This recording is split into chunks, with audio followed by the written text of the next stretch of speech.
Are we ready to go? I think it's time to go for the next chapter called Encounter. I don't know what that means.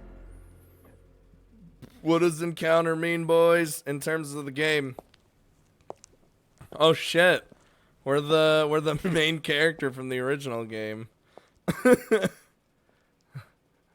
Let's see. Tension 5. Is that a 23? Or is it a 20 or 33? Mr. Yamazaki's handwriting is just atrocious. Oh, we're normal! We're in a normal life! I follow this to just happy. I'm okay with it. I'm okay. This really wasn't my day. I knocked over my alarm clock this morning, and of course it stopped working. The very last pork sandwich sold out right before my eyes during lunch, and I was roped into a favor when I happened upon my homeroom teacher, Mr. Yamazaki, after a long school day had ended. Oh, a normal place! This is normal! So now, like it or not, I was on my way to deliver some notes to Miss Yui, our homeroom TA, who was out sick with a cold. Oh. I'll have to make sure I apologize to Yuka later. I know how disappointed she'll be that I'm missing our shopping date. Tenjin 523, number 11. Ah, found it. As long as this doesn't actually read 633, number 77 anyway. Oh, I stopped and compared the memo in my hand with the apartment building in front of me. It was 2 stories tall and looked a little on the shabby side. Probably about 20 years old. Yeah, I was gonna say this looks more like an older apartment. Azure Lane got 15,000. We getting 10 cubes. Whoa! It didn't seem very solid, nor was it particularly stylish or chic. Sorry, not chic. It was completely unremarkable of a structure in every single way. Apartment 207, or is it 201? Good lord, I'm gonna have to fucking... I was really getting fed up with his handwriting. And from a teacher, no less. In any case, it seemed certain that the apartment was on the 2nd floor, so I trudged up to the startlingly narrow, steep stairs. Ooh. Like those sound effects? Why didn't his sister die? Calm down. The metal staircase was thoroughly blotched with patches of rust. Look, we're having a happy life now. Shut up! Why would someone live in such a rundown apartment building? Low-cost rent like me and Chris in the Motif Manor. It is the Motif Manor! Oh, Chris left. Well, shit. Are teacher salaries really that low?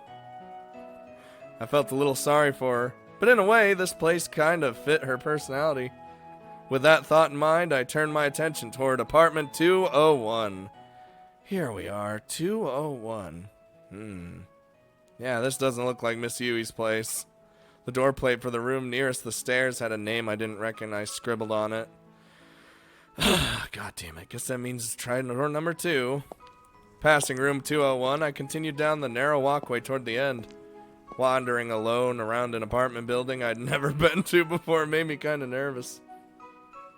It wasn't like I was doing anything wrong, but my back still tensed up as I maneuvered around piled up strollers, plastic toys, and bundled up newspapers. And then finally I arrived at the last door. Oh boy. Bingo! This was it. I breathed a sigh of relief. The door plate for the apartment 207 read Shishido. For an adult's handwriting especially, the letters were rounded and overly cutesy. This was Miss Yui's place, alright. What's this? I leaned in to read something written in small script on the corner of the door plate. Beware of... cat? Merp meep! Shouldn't that be beware of dog? Ha! That's Miss Yui for you. How exactly does one beware of a house cat? You don't. They kind of just do whatever they want. Is it even possible for a house cat to be threatening? At any rate, I'd confirm beyond a shadow of a doubt that this is Miss Yui's place, so my errand was nearing its end. What was Mr. Yamazaki thinking anyway? I understand taking handouts to sick classmates, but delivering class notes to the home of an absent teacher? That just seems weird. This isn't something a student should be doing. The cat gonna die, isn't it? No, don't say that. No. It's a ninja cat. He said he was busy with meetings, though, and really needed one of his students to help him out. But was it really okay to entrust a school student with confidential class notes? Wouldn't it be kind of a problem if I were to just, I don't know, read these? My mind kept drifting from one question to another, and I'd apparently become acutely aware of the inherent value of these notes held in my bag. But tempting as it was, I just couldn't bring myself to look at them. Mr. Yamazaki put his faith in me, after all. Dude, I'd be reading those notes. Not even gonna lie. And I was stronger than that. I couldn't let this get the best of me. At any rate, I was here. I should just have been able to drop off these notes and be on my way. Putting all my doubts and misgivings aside, I rang the doorbell. Hello? And then I waited. And waited. Still waiting. But there's no answer. God, fuck. It didn't ring, did it? Well, Miss Yui. Hello? I rang the doorbell again. And also tried calling out. But there was still no response. Oh, god damn it. What should I do? Maybe she's sleeping. The font looks pretty. It's spoopy font. I don't want to wake her, but I am a little concerned. When we'd heard that Miss Yui was staying home sick today, we were all pretty disappointed. That's why part of me actually was a little happy that I was asked to run these over to her. I figured I'd be able to check in, see how she was doing, and let everyone know at school that she was feeling better. Never occurred to me that I might not even be able to see her, though. Miss Yui. Hello? Miss Yui. And then the house suddenly got dark and bloody, and there were dead people everywhere. Nothing, huh? Miss Yui. Hello? She was probably sleeping or out at the doctor's or something, but what if she's hurt? I tried opening the mail slot and peeking in. I thought maybe I could get a glimpse of the room inside. Miss Yui? I felt kind of wrong peeking into someone's house without their permission. But I was legitimately worried about Miss Yui's health, so my conscience was clear on this one. Oh, it's a cat! Merp meep! Meow! Oh, the cat. A well-groomed cat was facing the door and staring at me. With its head tilted slightly to the side, it let out an adorable meow. Meow! This must be the cat I was instructed to beware. And since Miss Yui was always going on and on about her little buddy, I was pretty sure I remembered his name. You're Moret, right? No, it's Monet, I think. Fuck. Yeah, Monet! What a pretty kitty you are, Monet. Come here, kitty. Miss Yui talked about her cat a lot in class, so pretty much the whole school had heard of him. She even had some tins of cat food hidden on a shelf in the classroom, probably because she'd bought too much and she had no room for them in her apartment. What is this, Ray talking about the cat all the time? Hold on, I need a drink. Oh. 10 free cubes in Azure Lane. Yup. Speaking of which... Here, kitty kitty. Monette, is Miss Yui home? Meow! If she's home, would you mind waking her up for me? No, that's a good kitty. Cats don't listen for shit. Yeah, I didn't think that'd work. My shoulders sank. I felt defeated. What the hell was I doing? I closed the mail slot and stood back up. Oh my god. No, not just the tip. Please. Please. What the fuck? Looks like you're having fun this Halloween. Chad! God damn it. Haven't heard from you in 17,000 years. What are you up to? Thank you, though. You didn't have to. Jesus. Just the tip. Yeah, that's just the tip. Damn. I sure hope Miss Yui's alright. She's probably just out right now or something. Which would mean the door's locked, I'm sure. He's gonna try and open that door, ain't he? Lost in this speculation, I placed my hand on the doorknob. And with a quick twist, I turned it and pushed on the door, opening it easily. Well, there it is. Ah! Huh? It wasn't locked? Crap, that's not good. I can't let Monette get out. Would the cat really be trying to leave? Oh, it's the stereotypical apartment. And we died. God damn it. Wait a minute. Oh, god damn it. You already know. Hold on. Meow. Meow. Meow. I said meow. Your master's pretty careless, huh? Leaving the door unlocked like that? You know?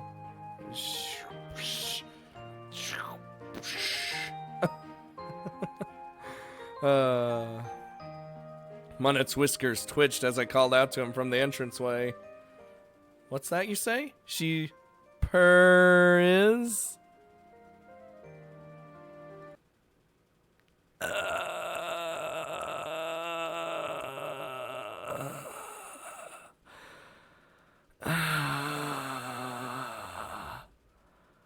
Just pushing forward on my D&D project. Looks fun. Hope you hope it all is gonna be a ton of fun.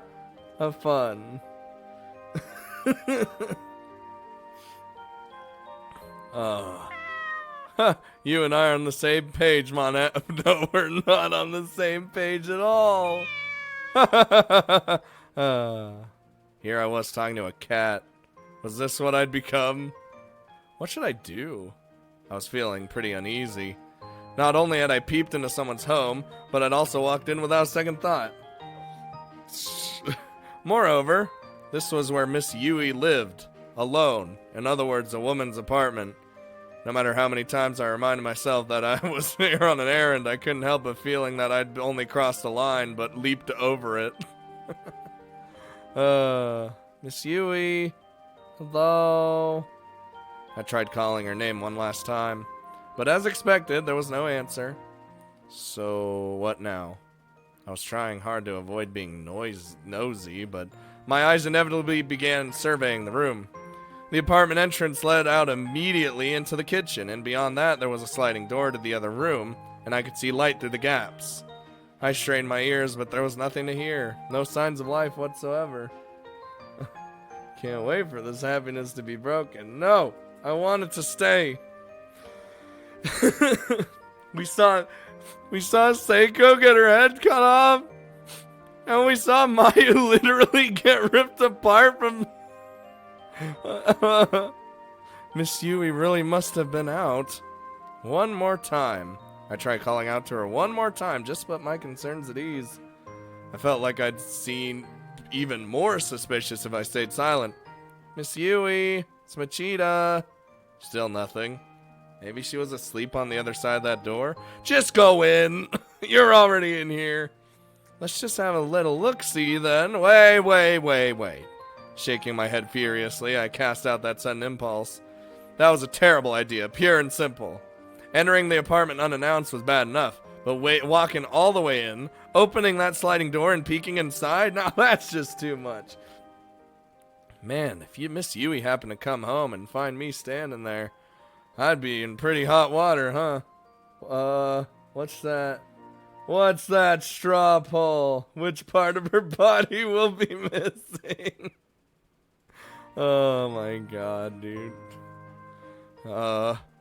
No, scratch that. I'd be in plentiful, dense, scalding water.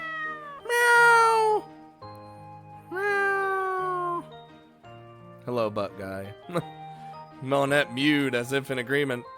Panicking, I once again surveyed my surroundings. Well, how's that darkening? The darkening is still good.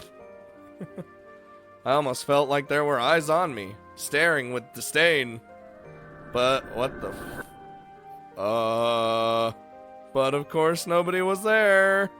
What do you mean? There was a spoopy, scary skeleton noise. Oh, right. I could just leave a note. Wondering why I didn't think of this sooner. I dug into my bag for some paper and a pen. Mr. Yamazaki asked me to come by. That should be enough, right? I'll just use some notebook paper. Alright. Let's see. Miss Yui. Crouching in the doorway, I ran my pen across the page. I brought class notes at Mr. Yamazaki's behest. Everyone has been worried about you. Alright. Sorry about barging into your apartment. Please don't forget to lock your door from now on. As I was writing the note, I sensed a presence in front of me. Until just a moment ago, this house had no signs of human life, but now I can feel someone standing directly ahead. Standing and looking down at me. Huh? Fidgeting nervously, I put down my pen, raised my head slowly, and saw a white, slender ankle. Oh.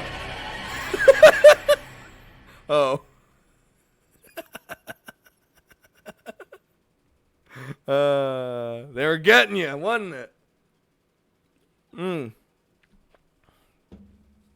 Even the game knows when to just be like, nah, this is bullshit, don't worry about it.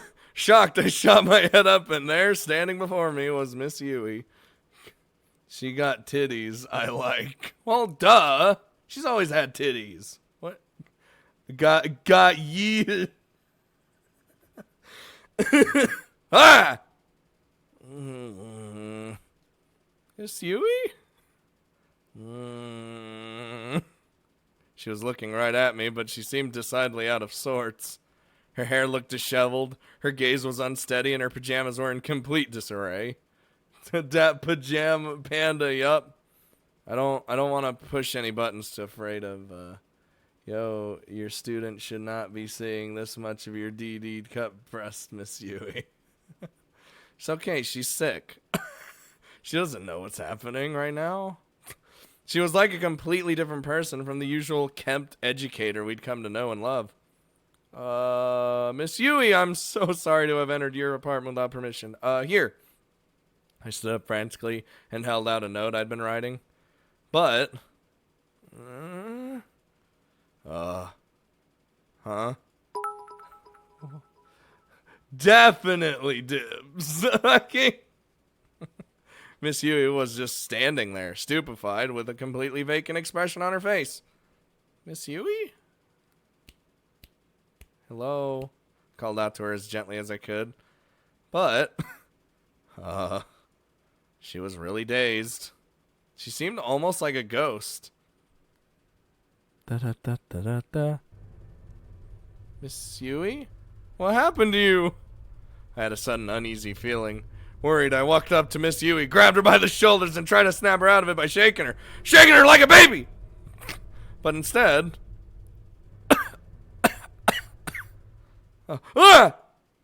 germs! This just seemed to make her cough.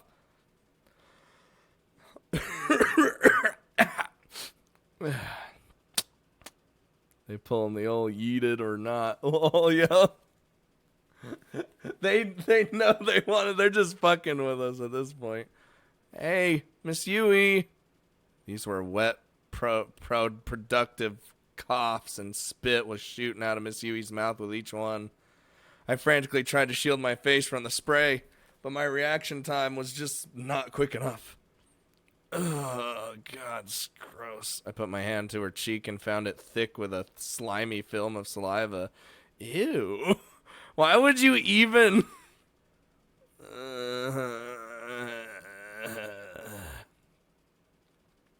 Are you okay, Miss Yui?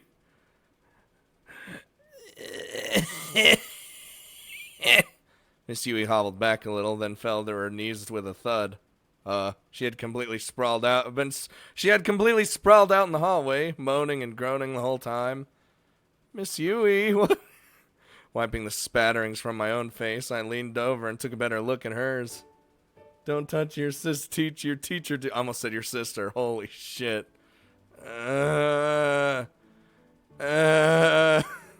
was bright red. Strained breathing, a stuffy nose, and a visibly high fever on top of it all. Do touch your sister. Whoa! She was as sick as could be. Sister, you shake babies? You're a lot like me.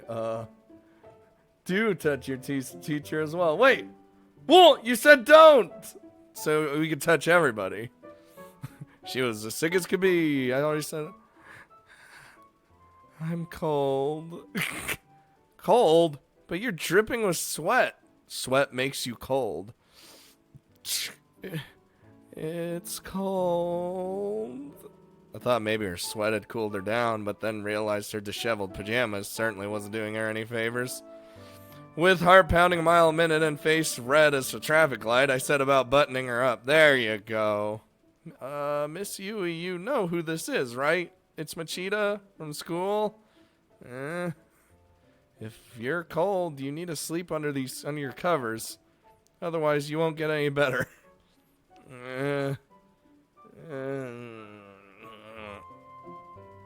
She absent-mindedly extended her shaking arms like a zombie, slowly reopened her eyes, and looked up at me. It was the gaze of a severely fevered mind. Miss Yui? Tsukasa. What? What? What are you doing, woman? Ah! Tsukasa!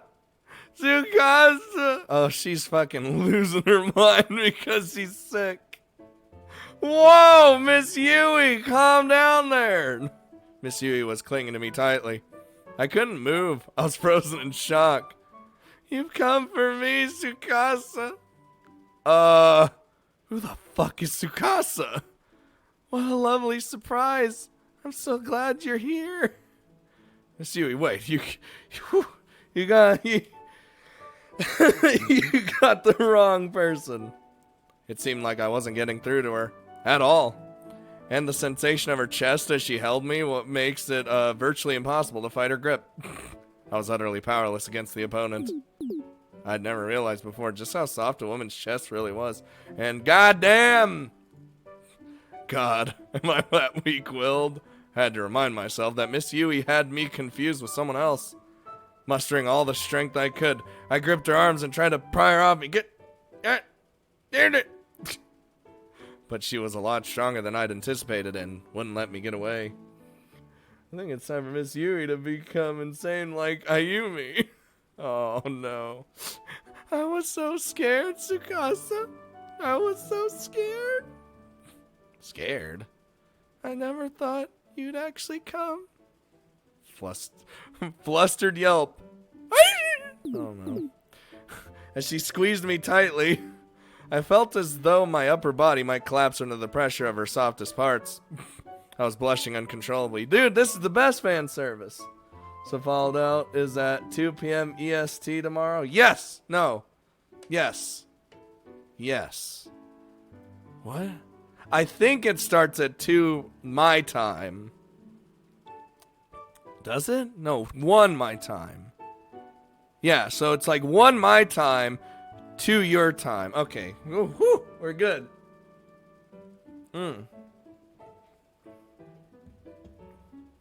Filthy. Look, they need to just say, yeah, this is it for all the times. I was blushing uncontrollably. Miss Yui, please let me go. No, I won't. Come on, Miss Yui. I struggled to wriggle free, but Miss Yui only grabbed me tighter. Our bodies were getting more and more intertwined, and every time I squirmed, Miss Yui would just pull me in even closer. Tsukasa? By the way, Miss Yui in the original game makes the ultimate sacrifice, so you show her some goddamn respect. Tsukasa! Ah! As her chest rose and fell erratically, droplets of sweat slid down into her cleavage. Oh, that's sexy. Sweat is sexy, alright? Messiah, no!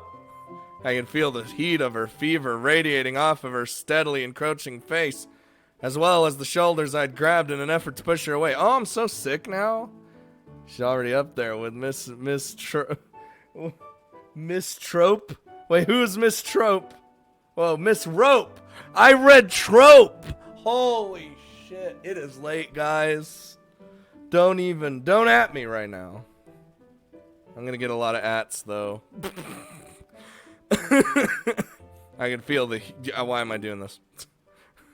Stay here with me, Tsukasa. Please? I'm telling you, you got the wrong person. Questions were swirling around in my head. Why was Miss Yui crying? And who was this Tsukasa person? But I was more concerned for the state of her pajamas, which had become even more disheveled during our struggle. See? She's literally exposed everywhere. Miss Yui, your pajamas, your pants. They're sliding down. Tsukasa, you're so warm. I don't know why I have to respect her, but fuck it, respect given. Because she made the ultimate sacrifice. To save the crazy person, of course. By the way, but... You need sleep, dude? No. I don't usually go to bed until, like, late. Sad face. Miss Yui, please! Realizing that not a single word was getting through to her, I signed resignedly. I'd taken care of Yuka so many number of times when she'd caught a cold and drawn a fever, but I don't recall it ever be getting this bad. Miss Yui was unusually calm, collected, rational. Who would have ever imagined that a fever could leave her so thoroughly discombobulated? Thanks for following. I gotta go. Had to be up in 6 hours. Well, we'll see you later. Have a good night. Miss Yui, seriously, pull yourself together. I put more strength into my resistance, and finally, her arms relaxed just the tiniest bit. But her expression changed drastically. No, please. Miss Yui, I'm Satoshi Mochida. I'm not this Sue. Please don't go. Please. Yeah, Miss Yui was acting like a spoiled brat. Child, same thing. Goodbye, Casey. We'll see you later. Slipping out of the shoes I'd still been wearing, I again drew close to her sprawled out form. There was no way I could just leave her here like this. I sure hope none of this seems too sketch after your fever breaks. Could you imagine? Miss Yui let out a lethargic groan, perhaps in response to my quiet murmurings. At wit's end. That item in League of Legends is pretty good. It used to be anyway. I don't know how it is now. I grabbed hold of her and did my best to carry her into the back room. And gonna drink some things.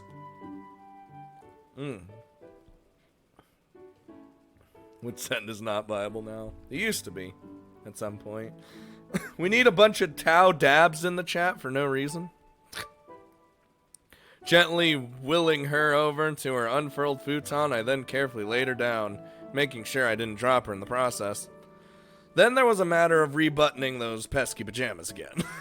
I hesitantly pulled her pajama bottoms up and brushed away the stray hairs that were plastered on her from her brow with sweat. I'd done my best to avoid seeing anything I shouldn't, but I'm a guy, so, you know, my heart was pounding the whole time. Miss Yui's pajamas were soaked through with sweat. She really might have been better off with a change of clothes altogether. But I ain't doing that. But no, that would have been going way too far. Wow. The will to live drops by the second. Even Joseph Ferry giving you the towel dab. Wait, what the fuck? Okay, never mind. Wish I could find a towel or something so I could at least wipe away the moisture. Noticing a convenience store bag carelessly tossed to the floor, I glanced inside. Hey, she already bought cold packs. Why wasn't she using them? God. Miss Yui, This might be a little cold, but bear with me, okay?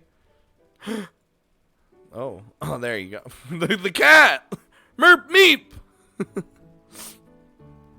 I always thought Ninja Cat was a gray or black cat. That's how I always see her. Alright. I think that'll help. I placed one on the compresses on her forehead and pulled the covers up over her.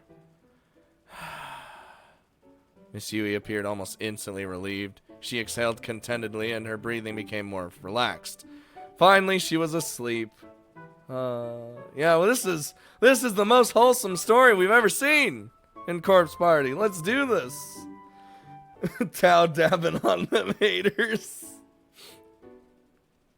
Even while sleeping, she trying to get into your pants.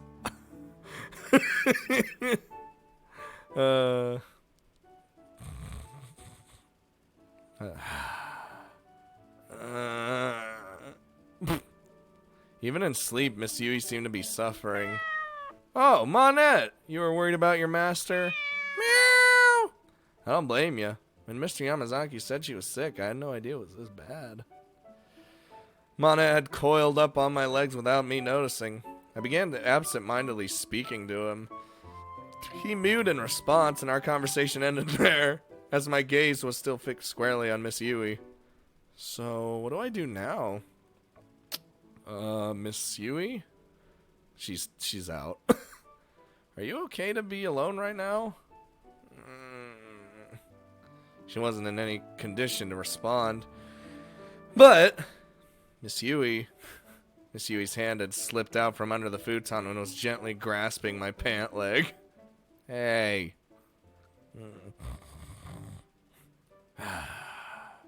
Her grip was so much weaker than before.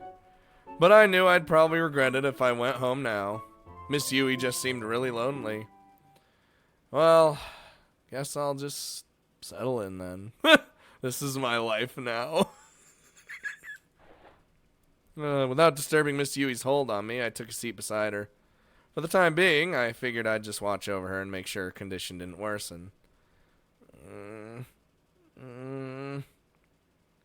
Occasionally, Miss Yui's breathing would become ragged and she'd furrow her brow. She was in a pretty bad way.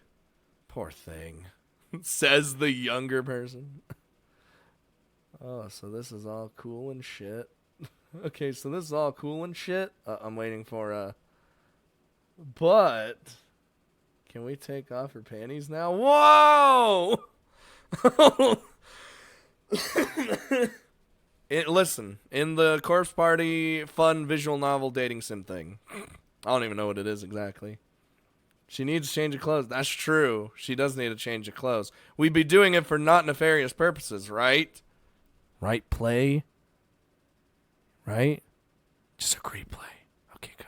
Shh. No nefarious purposes here. What is this, Ditzy Demons? You are obsessed with that game. Probably because it's the same artist as Necopera. I mean, I like it too. Wasn't there anything else I could do? I glanced quietly down the hallway. I'd noticed I carried Miss Yui here. Wait, what the fuck? I noticed when I carried Miss Yui here that the kitchen near the entrance was perfectly neat and tidy. There wasn't any indication it had been used that day at all. I wonder if she's eaten anything. Say you're a good artist, alright? Now here's the question. Would you have gotten it if it was a different artist? Oh, that's a question.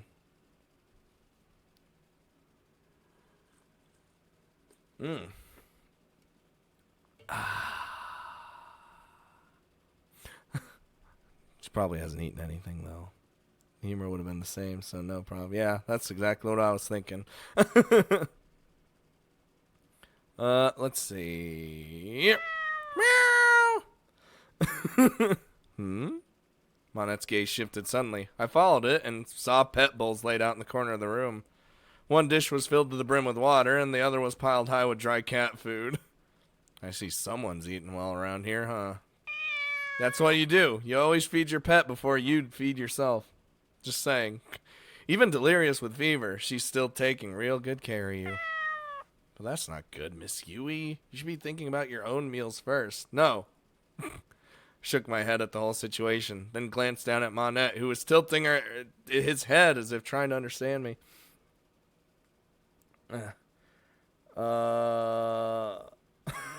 What? Butt guy, you need to calm down.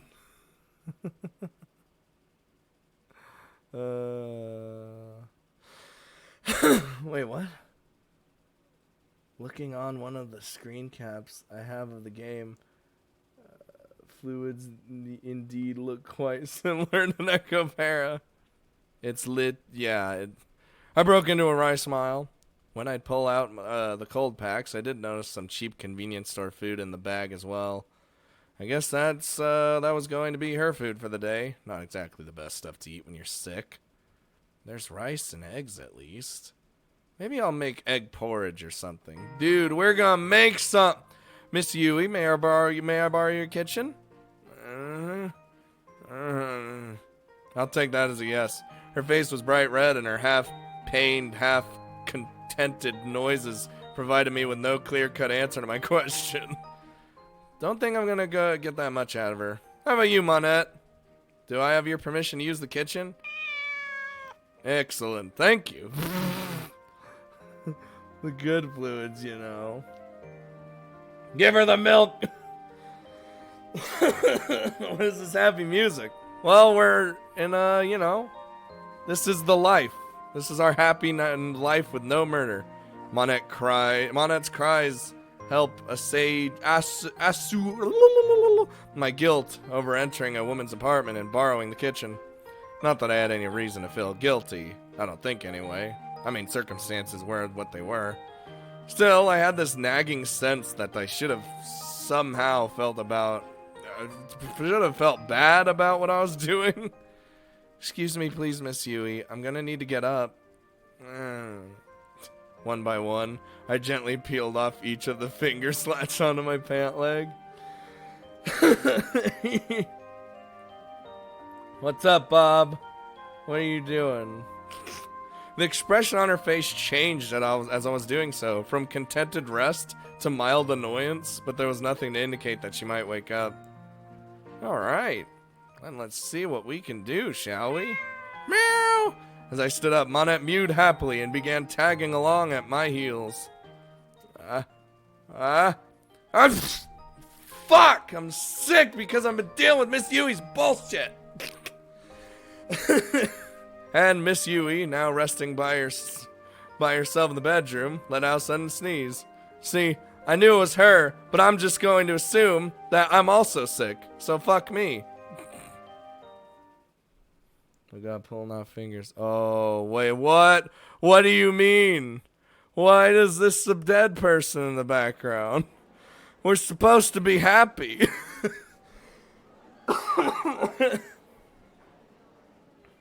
Monka!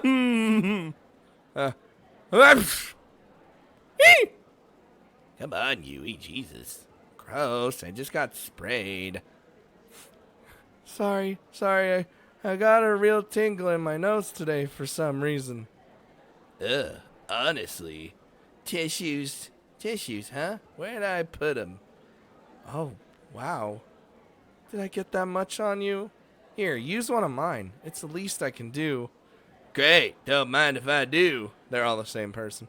What? She said she was talking to me. May I have one too, please? Let's see. Here we go. What the shit? Tingling, moody, what the Thanks. You guys really should keep extras with you, you know. Well, sorry, God. Honestly. So, what were we talking about again? You remember? We were talking about what it's like to be seniors now. Oh, shit. Oh, I know, right? Can it really be just one more year before we graduate? Oh, this is back that... Oh, my God. While graduation's important, don't forget there's life afterward to think about as well. Our careers. Oop. No, I really don't want to think about that. So this is before she even became the teacher. Well, there is a reason we're being subjected to all those career counseling sessions, and it's because our futures are just big question marks right now. No kidding. What are we going to do with our lives? It's scary. Any ideas, Yui? You have any plans for the future? Space Marines will never help. The greater good won't help. The greater good is all about killing everyone because it's the greater good. Just like Space Marines. Everyone that's not a human is not pure. That's the point. Actually, I got it all figured out. What? Well, don't leave us hanging out with it, girl. Well...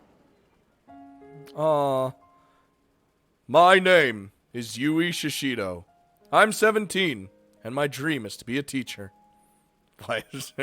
This is her narrating voice, apparently. I butt into the lives of others without a second thought, and I spend most of my time doing nothing important. But I believe that even someone like me can make her dreams come true, with enough hard work. Kisaragi Academy, 5 years ago. The cherry blossoms were in bloom, and the rustling wind carried with it the soft warmth of the season. She is great. Dude, they're expanding on her more in this one. Oh, and it just... It's sad, because canon-wise, she... Oh god, the chat here on the fucking screen, no one's gonna be able to see it, it's funny. But like... She makes the ultimate sacrifice. So it's sad. I was a high school senior now and was devoting myself to my studies in preparation for the day my dream could become reality. And that dream was to become an English teacher. Goddamn right. Go on, get. My grades were on the fence for getting into the university I wanted, though. So my best bet was to score a special recommendation from the academy. Merca, my name is V-Strike, and my dream is to kill people. What? Is she like having like this flashback as a dream while Satoshi's in there making some fucking porridge or what? Is that what I'm getting out of this? English teacher. Whew. That was a lucky break. When I got called to the office, I had no clue what it might be about. After school one day, I was summoned to the teacher staff room. I was freaking out that maybe I'd failed or my grades weren't enough for the school I wanted to go to, or something terrible like that. But it turned out my fears were all for naught. You have no rival in our academy, they said, so if you keep working hard, we'll be happy to give you a recommendation. Man, was that ever a pick-me-up? I feel like I could take on the world right now. I'm going to have to make sure I don't let this chance slip me by. So, this trash can, why exactly is it ridiculously heavy again? Carrying this beast to the dumpster is going to be the death of me. Who's this? Who are you, you loser? Get, go on, get. Get off my Miss Yui. Get off our Miss Yui as we just hold hands together.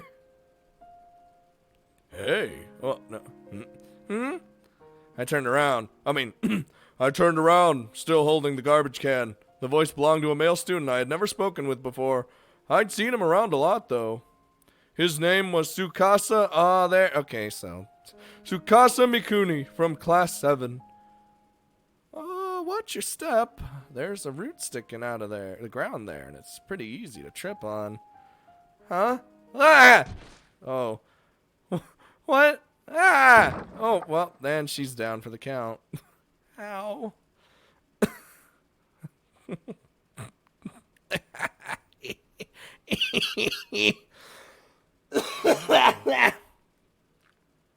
Hey, what's the big idea laughing at someone else's misfortune? Well, it's... That's what's funny, laughing at other people's problems. Right? No. It's not funny. You should be asking if you shouldn't be asking if I'm okay. Shouldn't you be asking if I'm okay or something? uh, my bad. My bad. It's so goddamn funny. Oh, you don't have to help me clean up. You'll get your hands dirty. Don't worry about it. It's the least I could do after laughing like that.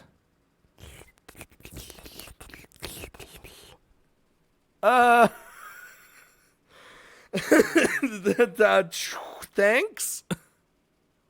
No problem. That should be everything, right? Yeah, looks like it. Cool. Let's go then.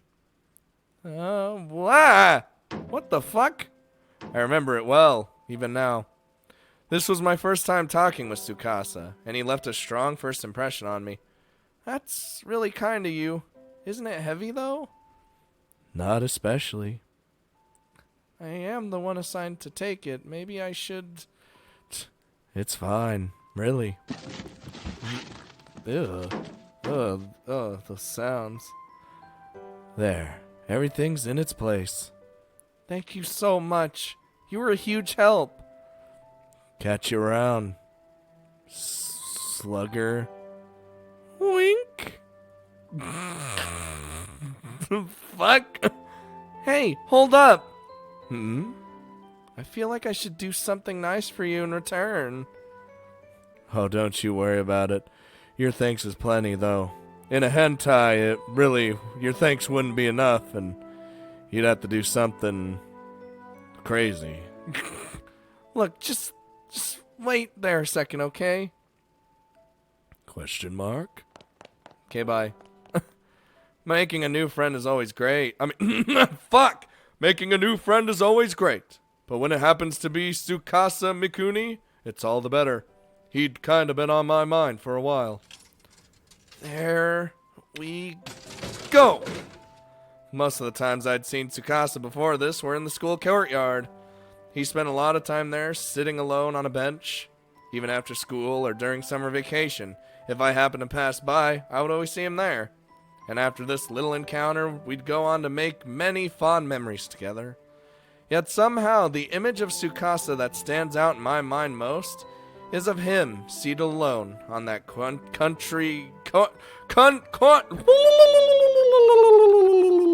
courtyard bench. For you, I hope a cafe a lot shit is alright. I don't even... I guess anything's fine, really. Thanks. You know, it's customary when receiving a gift to quietly accept it without any offhanded remarks. Well, aren't we a stickler for tradition? Tee-hee. We walked to the bench together, sat down, and began making small talk.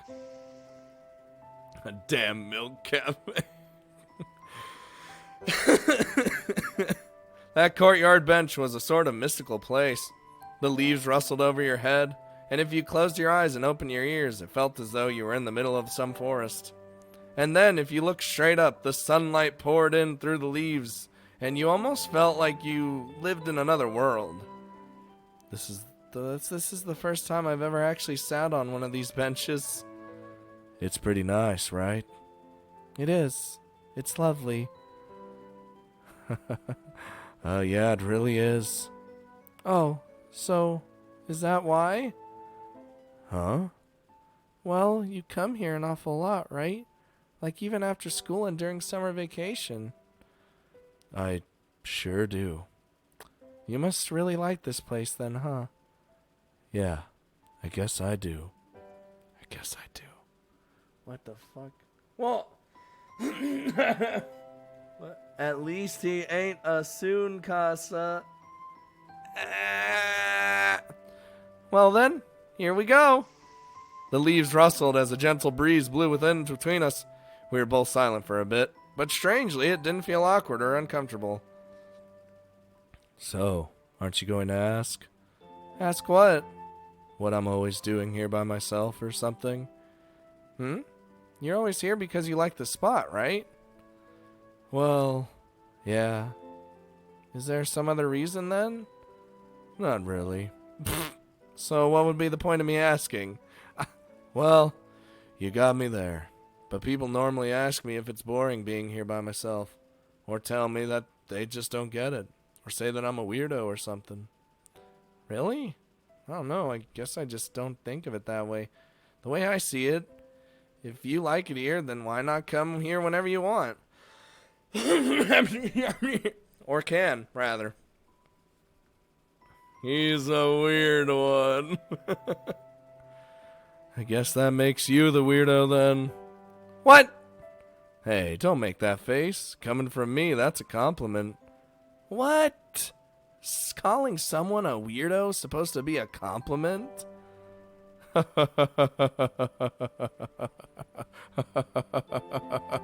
You bet it is. I'm not sure I buy that. You're mean. The expression on Tsukasa's face was a dead giveaway that he really enjoyed talking to me. And I've always loved the feeling I get when I know my words helped brighten someone's day. I must have been sprouting one hell of a goofy smile at that very moment. Actually, there's a place at this school that I like even more than here. Where's that? I'm not telling. What? It's my special place where I kill people. Wait, what? Nothing. Which means it must be the totally awesome place, right? Yep. Oh, I really want to see it. Come on. No way. Can't spill the beans that easily. Besides, the view there isn't nearly as consistent. Laughing, Scott finished up his drink, then grabbed the now empty trash can he carried to the dumpster for me. You treated me to coffee, so please allow me to take this cup of the this cup. Holy shit! Take this up to the classroom for you. The sex dungeon or the graveyard. What? Are you sure? You bet. Thanks. I'm in class 4, if I'm not mistaken. You're... How... Oh, I was gonna say, how does he know? But you're the famous Yui Shishido, after all. How did you... You're that girl who already looks like she could be a teacher. I don't think there's a student in any of our 12 classes who don't know your name. What? From then on, Tsukasa and I met in that courtyard many times. We didn't really talk in the halls, but something about that place spurred our conversation. Okay, listen, sweet. The cafe milk shit again? Yep. Doesn't that get a little old? Not really. You drink at least 2 a day though, right? Hey, how'd you know that? 'Cause I seen it with my own eyes. There's a perfect view of the vending machine from here, after all. God, you're creeping on me. This feels good, man. Remember when this was a spoopy, scary game or a stream? Not anymore. There's only happiness. There is. Yeah. I mean, it's right there.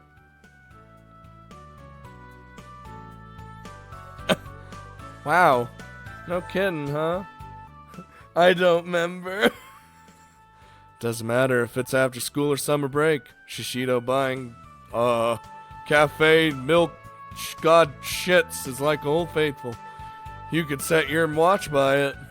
Well, then I guess we're even, since I always see you sitting on this bench. What? You're back on that again? Sure am. I guess I find it interesting that we both took notice of each other's quirky habits. Weirdo. Baka, ecchi. Virgin. Whoa! Our conversations in the courtyard were usually just silly. It was like talking to a good friend in a class. Shallow, but genuinely enjoyable. Scott said before the death starts. I'm waiting for it. It's always cool here, even in summer.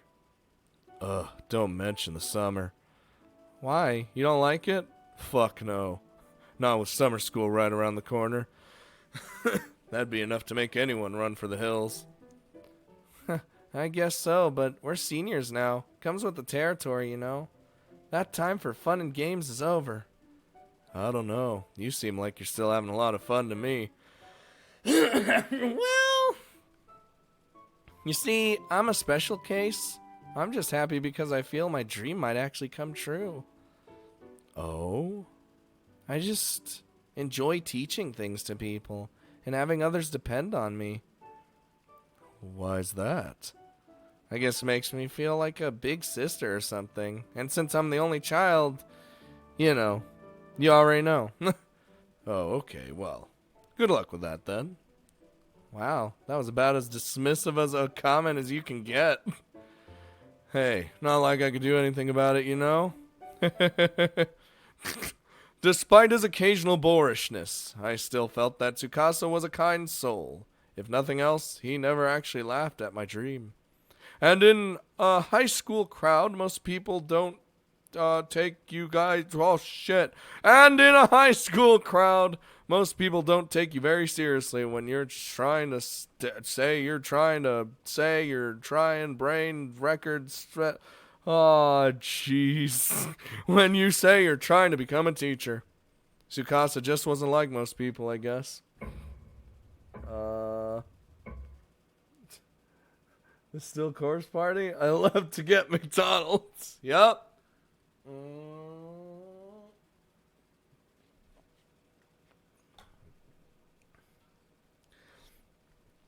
The season was quickly turning into autumn. Why is she sobbing? I like play after watching my the end of Fatal 12. After the school day ended, the senior floor was always a lot more quiet than its underclassmen counterparts. Everyone was off studying hard at the library or with tutors. Well, you say what? So one day, thinking no one else was around, I sat down in a lonely corner of the hallway. Internally, I had grabbed my shoes and left the classroom, intending to go home. But along the way, I just started crying. I was overwhelmed. Bitch, what you fucking said about me just now? I said you sob at the end of Fatal 12. There's nothing wrong with that, is it? My sobs echoed from one end of the hall to the other.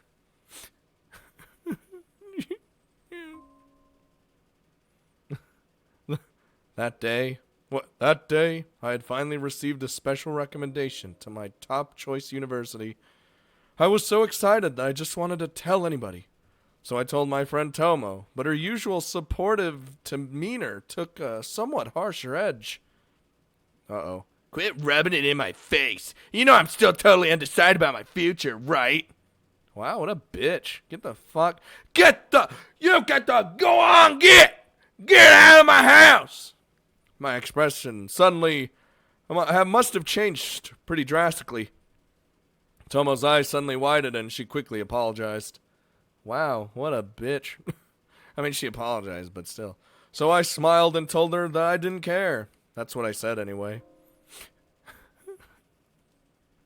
But how couldn't I care? Tomo's dismissive words struck me like a dagger to my chest. I'm so insensitive sometimes. Why? You're so excited that your dreams are coming true. Of course you're gonna tell somebody. I wonder if everyone else feels the same way about me.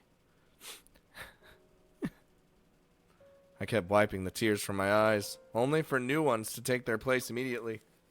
Why didn't I think of this sooner? So many people were still facing certain futures with no real goals in mind, and I was completely oblivious to it. I was the one with a dream, running around like the cock of the walk and blabbing about my successes and aspirations. I wouldn't blame them if they hated me. Could someone that insensitive to the feelings of so many other people really become a teacher? Did I ever even have what it takes to begin with? You have what it takes, and you can make the ultimate sacrifice. Because you wanted to protect your students. And you did. You got their out.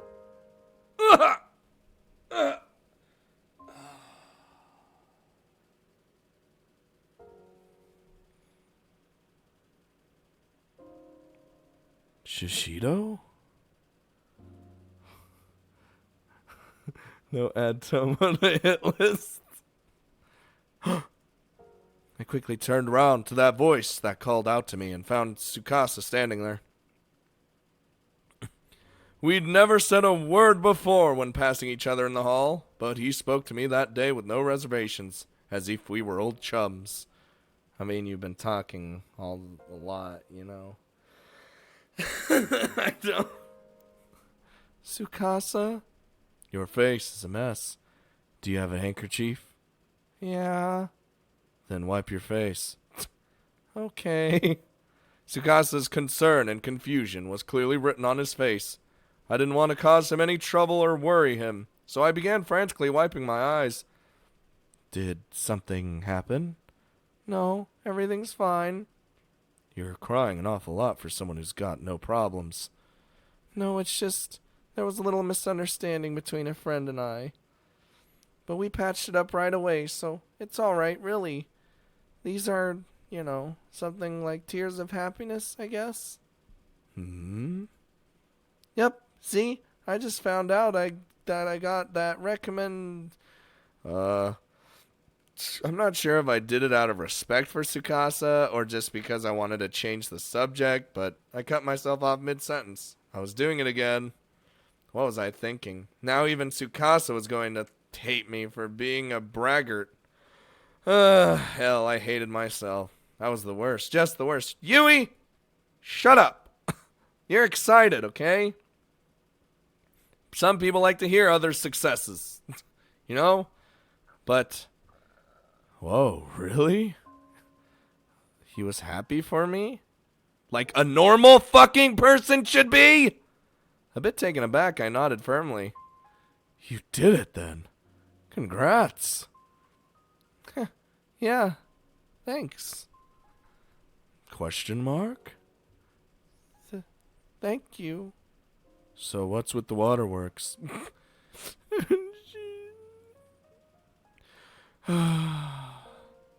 Even with the recommendation, you still have to take an entrance exam, right? Yeah. So isn't it a little too early to be crying tears of joy? Yeah, maybe so. I was just really happy that you congratulated me. Oh, come on now. Sorry. For what? For crying like this without even knowing why? If you don't know why you're doing it, then how about you hurry up and dry them eyes? Damn. Sure, I think I'm fine now anyway. I swear. I asked, as I rubbed my swollen eyes, a smile broke through, and Subaka, what? Subaka! Chewbacca's fucking goddamn cousin.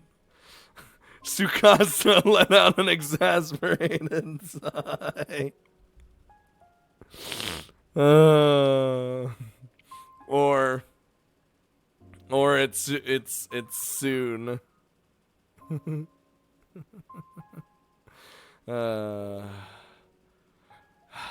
Then, as if suddenly remembering something, his eyes lit up. Oh, hey, wait here for a sec. Okay. Chucks a fucking knife at me. Tsukasa ran into this classroom, quickly reappearing in the hall again moments later. He was holding something. Here, I want you to have this. A pencil?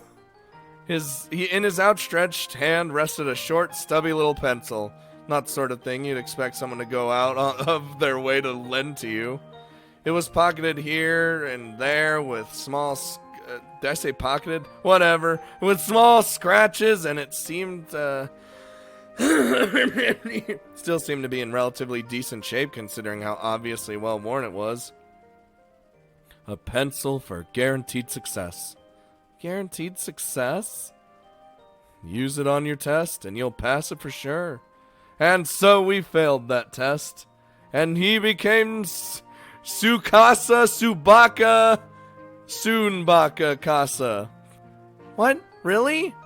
Yep, they told me I'd never pass the entrance exam for Kisaragi Academy, but, well, here I am. And I owe it all to this pencil. So this is the same pencil you were using back when you took the high school application tests? You're damn right. You gotta go on get. It really jerked out a miracle, and I love jerking. What? I assume you mean worked out a miracle, right? Not the. That's not a. Not that. That's a. Not a. That's a thing either. Yeah. That, sure. Jerking it, huh? At any rate, I shall happily take you up on your kind offer. Thanks.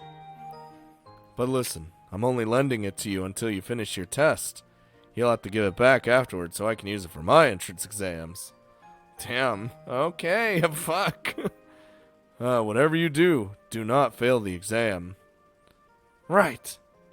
And with this pencil, I stabbed No, what? Oh, I lost my thought. Fuck. I took the pencil and nodded, smiling. This time, Tsukasa returned my smile. You're one real unique person, you know that? It's hard to believe how much you let the other people's problems get to you. You'll make an amazing teacher. What? For a moment, I had no idea what he was talking about. But then, it hit me. Tsukasa had somehow sussed out from our conversation that I was crying because I'd upset Tomo. And he was turning that fact around to offer me encouragement. Good luck. Don't let it get to you. Flutter. Ah! I'd heard that you shouldn't... What the fuck? I'd heard you shouldn't wish someone luck in times of stress. But it just adds more pressure. That's why people tell actors to break a leg instead, so that they die. But I didn't care. Taboo or not, I cherish his kind words. I'll do my best, Tsukasa. Glad to hear it. That's when I really started to fall for him. But it didn't seem like he noticed, and there wasn't really any indication that he felt the same way anyway. Rip Miss Yui. Uh-oh. I think it's about to get real. We built this city. We built this city on rock. Oh, God. Hold on. Oh, God.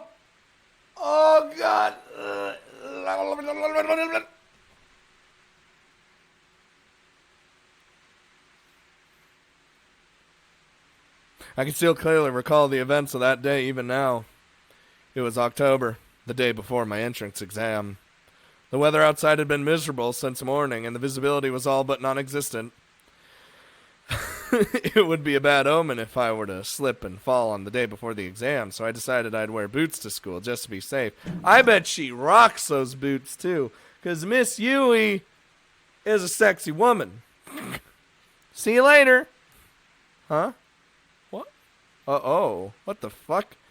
When I opened the door, I was shocked to see a white-haired old woman lying on the ground, soaked to the bone. I frantically rushed over to her side. What the fuck? Are you okay? Stay with me. Come on. Tell me what happened. Was it a hit and run? Yeah, it looks like her clothes are like fucked. The road running by my house was narrow and mostly used only by our neighbors. But it's not like it was closed off to outside traffic or anything, so a hit and run wasn't out of the question. I looked over to the old woman's body as best as I could. Unfortunately, there were no signs of any serious injury. Doesn't seem like a car accident, at least. Young lady. Yes? You must not go to school today. What? You absolutely must not go. Huh? The old woman raised herself up slightly and spoke hoarsely. From the tone in her voice, she seemed terribly desperate. But I have to. Today's my last chance to practice for a college entrance interview. No, just stay home. Don't go. I have to go. The interview is part of the exam I'm worst at. Please tell me what's wrong. Where's your family? Will you go? No matter what? Yeah. Oh no. In that case, please. Not knowing what to say, I nodded apprehensively as the old woman began digging through her pockets. She produced what looked to be a crumpled scrap of paper. As she was digging around, I noticed that her breathing had become dangerously ragged and began considering my options to assist her. Really, I should have gone back into the house and called my mom. But there was something about her that kept me glued to the spot. I sensed desperation hiding in that unbroken gaze. You must take this. What is it? A charm. Charm? What do you mean? What kind of charm are we talking about? Huh? I don't want no goddamn charms. The old woman clutched my wrist and forcefully pressed the scrap of paper into my palm. Tilting my head, I unfolded the scrap and looked carefully at it. At first, I thought I'd just been handed a piece of trash. What? But when I unfolded it all the way, I saw there was actually a paper doll in the shape of a human being.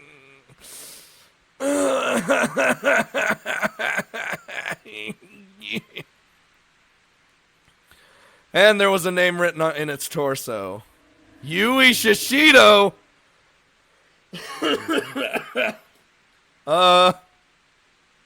Yes, my name. Written plain as day in easily legible brushstrokes. Damn, why is my name written on it? So it can protect you. It can protect you. Huh? If you don't write the name of the person you wish to protect, the charm won't work. Whoa. Crazy. This is all crazy. I didn't understand any of it, save for one simple fact. This old woman was here specifically to give me this strange paper charm. Oh, what the fuck? As far as I was aware, we were total strangers to one another, but she clearly knew both my name and my address. No. Huh? I'm sorry, I know you came a long way to give me this, but I don't want it. You don't want it? As I extended my arm to return the paper doll, I could sense her entire demeanor had changed. She raised her body up unsteadily from the wet asphalt. Oh. Why not? Well? I've nearly killed myself to bring this to you. Why will no one listen to me? You must not enter Heavenly Host Elementary without this charm. Heavenly Host Elementary? Yes, you must not go. Don't go! As the old woman cried out, the paper doll fluttered lightly to the ground. Almost instantaneously, it became soaked with rainwater. My name began to run and quickly turned into an illegible black smudge. Seeing this, the old woman grabbed and tore at her hair. No! The charm, the way out, has been lost. You think some, timey-wimey bullshit could be happening? Where this is actually Yui from in the future? But, she was, another dimension Yui? Oh, boy, I don't know, man. Ma'am, please calm down. Listen, you must not go to Heavenly Host Elementary. Oh, I think there's been some mistake. My school is Kisaragi Academy High. I've never even heard of Heavenly Host Elementary.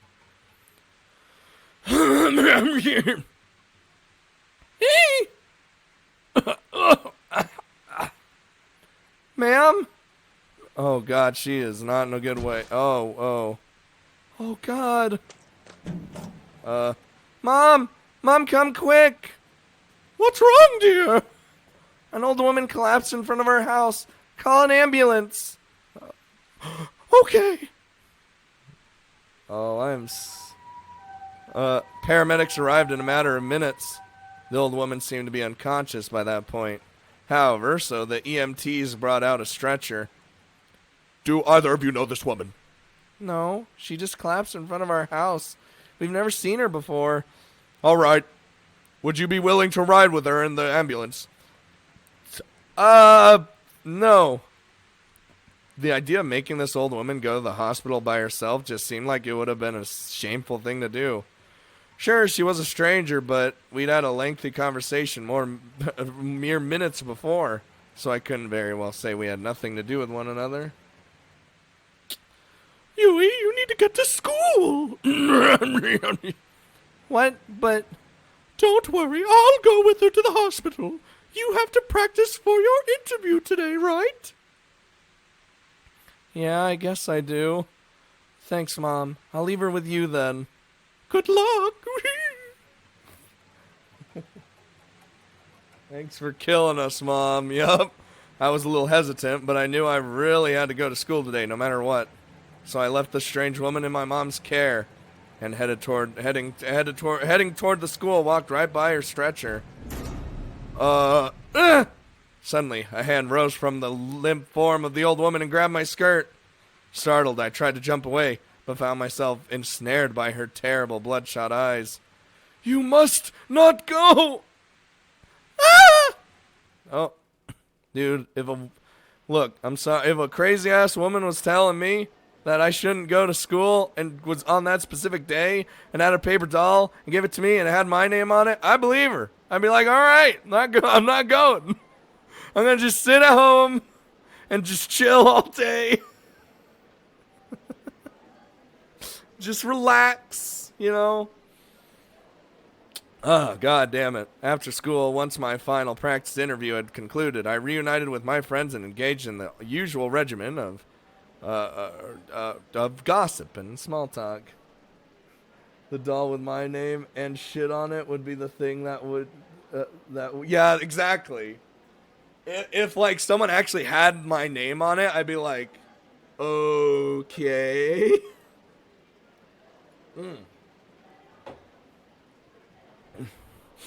Can you believe that?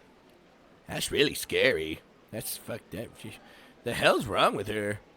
When I described the events of that morning, everyone's eyebrows rose. They were hanging on every word and yelping in unison at key moments. Yui, maybe you should have stayed home today after all. Well, but I had that practice interview. I couldn't miss that, you know. I just hope nothing bad happens. Oh, come on. What can happen? Oh, I don't know. You could be trapped in a fucking elementary school. Wait, does that mean this had happened to her originally? Or is this another one of those... It's probably another one of those alternate timeline sort of things. So I'd be okay. Maybe some death? That could happen! Yeah. Oh, you know what? When you mentioned Heavenly Host Elementary, I thought it sounded kind of familiar, and I just realized why. You know the 7 Wonders, right? 7 Wonders? You mean those urban legends about Kisaragi? Yeah, those. Does Heavenly Host Elementary have some connection with them? One of the stories is called Yoshi After School. You ever heard of Yoshi? Definitely not. I've never heard of it either. What's it about? Well, it takes place at Heavenly Host Elementary, which once occupied this same plot of land where Kisaragi Academy now stands, which is why they go there all the time. Oh, okay. Like Yoshi. It's said that one day after school, a female teacher who had been patrolling the grounds slipped and fell down the stairs and died. She didn't slip. The accident took place on a rainy October day just like this one, and occurred just after 7 at night. She didn't slip, she actually was pushed. And supposedly, Yoshi still appears on days like this. Even ever unaware that she died a heavenly host these many years ago, she now walks the halls of Kisaragi Academy, believing them to be her own. What? What? What? Oh, come on, no. That isn't true. Is that true? Eh. Well, it wouldn't be one of the seven wonders if someone actually had seen it happen, right? That's really creepy. Why don't you head home, Yui? You're the only one who doesn't live nearby, so we can't walk with you. And given the stuff that old woman said to you, yeah, it's kind of always best to heed the warnings of the elderly, especially when they give you a fucking doll with your goddamn name on it. You might be right. I'm still feeling kind of on edge. Probably best if I go home and check with Mom. I'll see you guys later. Okay, bye. It's too late. It's over. You went to school. It's fucking donezo. See ya. Take care. Give it everything you got tomorrow. I will. You're so fucked. I quickly packed my things and rushed out of the classroom. It was already about 5. It was getting dark out. But if Kana's story was anything to be believed, I had until 7 before anything bad might happen. As I continued wending? Is that a word? I guess it's a word. Wendy's? Monka? As I continue wending my way down the corridor, I just kept telling myself, there's nothing to be afraid of. And everyone died. Even so, it felt like it took an extra long time to reach the shoe lockers. Oh, man, I'm such a scaredy cat. Well, I'd be fucking scared too. And I don't get scared. That's the thing. Oh, hey, Shishido. Tsukasa. Heading home? Yep. What's with the big grin? It's nothing. Hey, why don't we walk together? At least part of the ways. Sure, I don't mind. Great! When I looked at Tsukasa's face, my fear vanished. If but for a moment. There are the times when it's really nice to have boys around, I thought. Boys ain't gonna do shit. We're gonna die like everyone else. I felt like as long as he was by my side, nothing bad could possibly ever happen in my life. Didn't hurt that I had a crush on him, of course. The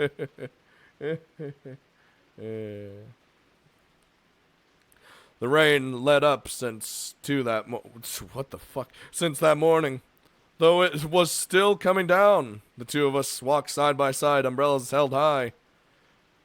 Tsukasa was talking and laughing excitedly like always, whereas I probably came off as preoccupied. I'm sure it was awkward. A vague sense of fear flickered inside me, and it was making me extraordinarily self-conscious. I'm certain it must have been reflected in my behavior. Alright. Shishido? You look kind of pale. Did something happen? Hey. Yeah, something scary happened. Like, something scary? I probably seemed really on edge. Tsukasa was staring at me with this look of abject concern on his face. I was a little relieved that he'd asked, though, and it felt good to tell him about what happened. I filled him in on all the details and explained how they related to Kana's ghost story. I did my absolute best to convey the dread I was feeling. But Tsukasa was, well, the 7 wonders of Kisaragi High, huh? Yeah. So you actually believe in that stuff? Sometimes I wish I could see the world through your eyes. What? You don't think it's scary? It's weird, sure, but I wouldn't call it scary. And I wouldn't worry about what that old woman said to you. I'm sure it's just a coincidence. Just a coincidence! Just a fucking coincidence, huh? You think that's just a coincidence? Same.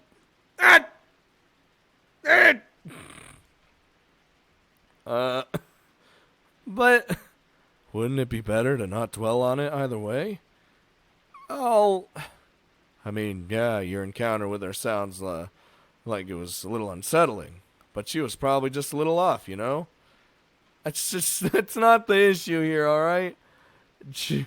Just a fucking coincidence. That person we've never seen before had our name and address and shit. Yeah, exactly. Now, if she gave my social security number, I probably would have listened. I wasn't asking you to solve my problems for me. Question mark? Look, I just wanted to vent, okay? I just wanted you to listen. God damn it, that's what Maya says sometimes. Is Maya Miss Yui? Holy shit. Maya will sometimes be like, God, I want you to just listen to my problems and don't give me advice. I'm like, well, bitch, you gotta listen to me, Miss Maya. I love Maya. She's dumb, but I love her. What do you mean? That's what I've been doing. No, not like that. I don't get it. Are you angry about something? Guys always do this. What? It varies from person to person, of course, but guys involuntarily jump right into looking for solutions to your problem or giving you advice on what to do. I mean, I do. Fuck. Will Chewbacca just shut the fuck up? Oh my god. As a result, girls can't be totally honest with them. Whoa! Or don't want to be at any rate. And are forced to just bottle up their feelings. What?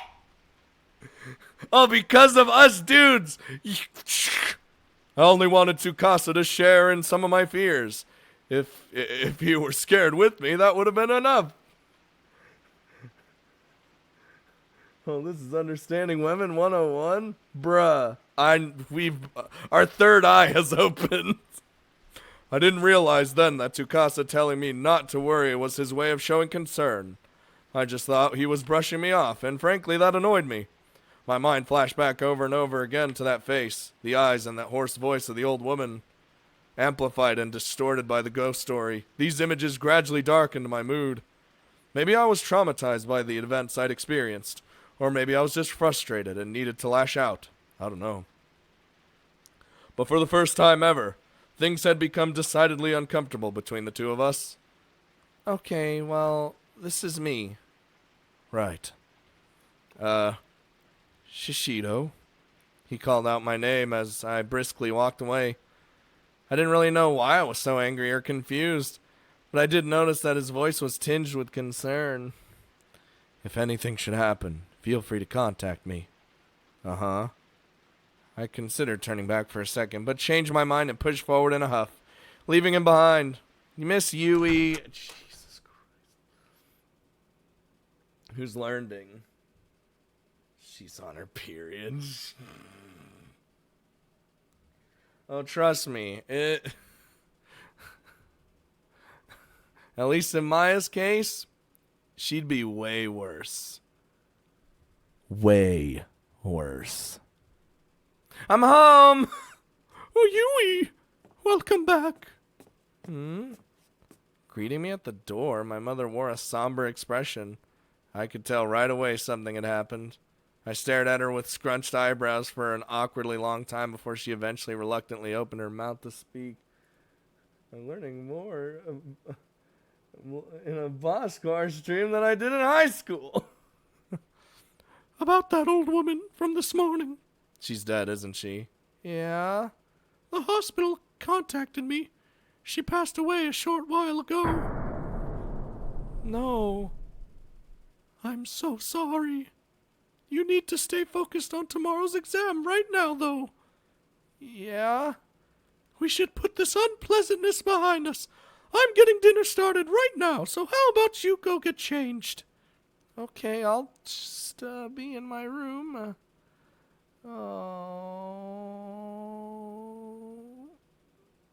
Oh, Yui. I'll call you. I watched my mom work her way back into the kitchen, then wriggled out of my shoes. My mood had darkened even more. Tsukasa's attitude was bad enough, but for that old woman to have died, Returning to my room, I couldn't muster the energy to do anything but collapse in my chair and sprawl out onto the desk. You must not go. Oh, the last thing that old woman said to me echoed again and again in my mind. I began wishing I'd taken her more seriously. I should have accepted the paper doll and thanked her. I should have reassured her that I wouldn't go to Heavenly Host Elementary. I mean, the place didn't even exist anymore, for goodness sakes. I was exhausted. It was a hell of a day, and I no longer even had the energy to move. This is why you are nice to people.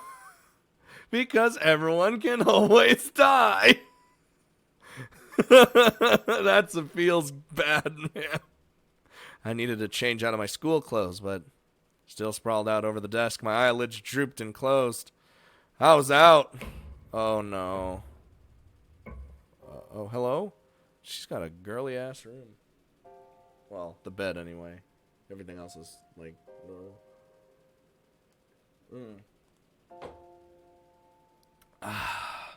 I woke with a start. The air in my room had gotten noticeably cooler, and I was shivering. I must have fallen asleep. Rubbing my eyes, I glanced at my clock. The needles indicated it was 6:45. It's already this late? It was black outside my window, streaked with lines from the still pouring rain. Sure hope it's sunny tomorrow. Sunny for my exam. The weight of what the next day held for me came rushing into my mind. I'd practiced the interview process with my teachers quite thoroughly, but I was still really nervous. Okay, I need to make sure I'm ready for tomorrow. There was still a little time left before dinner. My mind swimming, I decided I'd take this opportunity to clean out all the notes and textbooks I wouldn't need tomorrow from my bag. Let's see, student ID needs to stay, obviously. Handkerchief and tissues. Gotta make sure I don't forget my exam ticket. Oh, and my pen case. Huh? Oh, crap. Where's my pen case? Did I leave it at school? Don't go back there. I swear, Yui, I will end your life, and so will the game, if you go back there for a fucking pen case! My face suddenly went pale. The guru! Wait, what did Play say? Hold on. Legit someone that you got. Wait, what? What? Play? What are you? Did Play foresee the future? Really, I shouldn't have been too concerned over writing implements. We had tons at home. But that case held the pencil that Tsukasa had given me for guaranteed success on the exam. I had to go get it. No, you don't. It's a pencil. Hey, Mom, I forgot something at school. I'm gonna run back for a sec. What? But dinner's almost ready, dear. That's okay. I'll come right home. All right. It's still raining, though, so be careful. Okay. I can understand if it was something actually important. Like you forgot, like, something you actually needed. But this? Yui, come on. I will. Oh, what the fuck?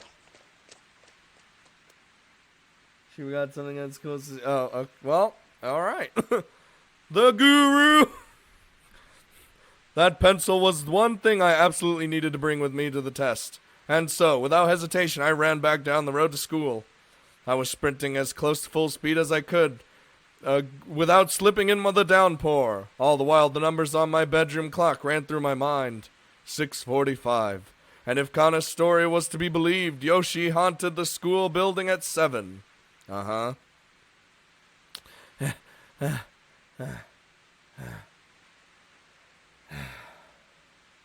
Like, I would not even go through the hassle. Like, fuck that. As soon as I arrived at the school gate, I glanced up at the large clock adorning the schoolhouse. It was now 6:55. Bitch, you don't have time! Yoshi after school. I went over to the whole scenario in my head again, as best as I could recall it. After classes on a rainy day in October, 7 at night. Did that old woman somehow know this would happen? Get a hold of yourself, Yui. It's just an old campfire tale. Ah! I was talking to myself, reprimanding myself in an effort to quell the fear that was welling up in the pit of my stomach. There wasn't a soul to be seen on the school grounds. By this time, the students had all gone home. I wondered if any teachers were still around. Fortunately, the lights were all still on, and it was bright enough that I felt confident I could make it to the classroom without freaking out. Okay, I'll just run up, grab the case, and come right back down. Binga-banga-bongo, we're good. I folded up my umbrella and left it on the rack by the entrance. Holy shit, it's so dark in here. Then changed my indoor shoes. Why are you changing shoes?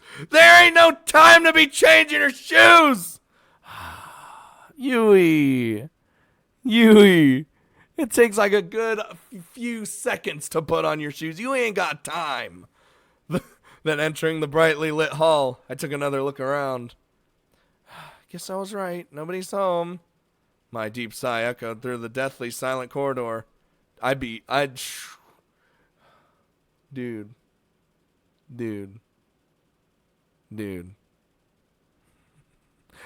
And there's no one else in the school right now.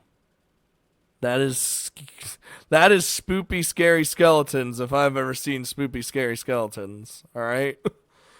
Ordinarily, the din of other students would drown out other noises like this, but every little sound was coming through crystal clear at this late hour. I need to hurry. It's almost 7. I nervously sauntered toward classroom 3-4, picking up speed as it occurred to me to do so. Oh, about that old woman from this morning. She passed away a short while ago. It said that one day after school, a female teacher who had been patrolling the ground slipped and fell down the stairs and died. The accident took place on a rainy day, October day, just like this one, and occurred just after 7 at night. And supposedly, Yoshi still appears on days like this. Dude, fucking run, and if you look like you can't make it make it out of there before 7, bust out the window, just jump out, fuck it. You're gonna die anyway. Ever unaware that she died a heavenly hostess many years ago, she now walks the halls of Kisaragi believing them to be her own. You're going here, grabbing it, fuck it. Jeez, what the hell's wrong with me? Why am I letting this bother me so much? Tsukasa was right. I shouldn't dwell on this.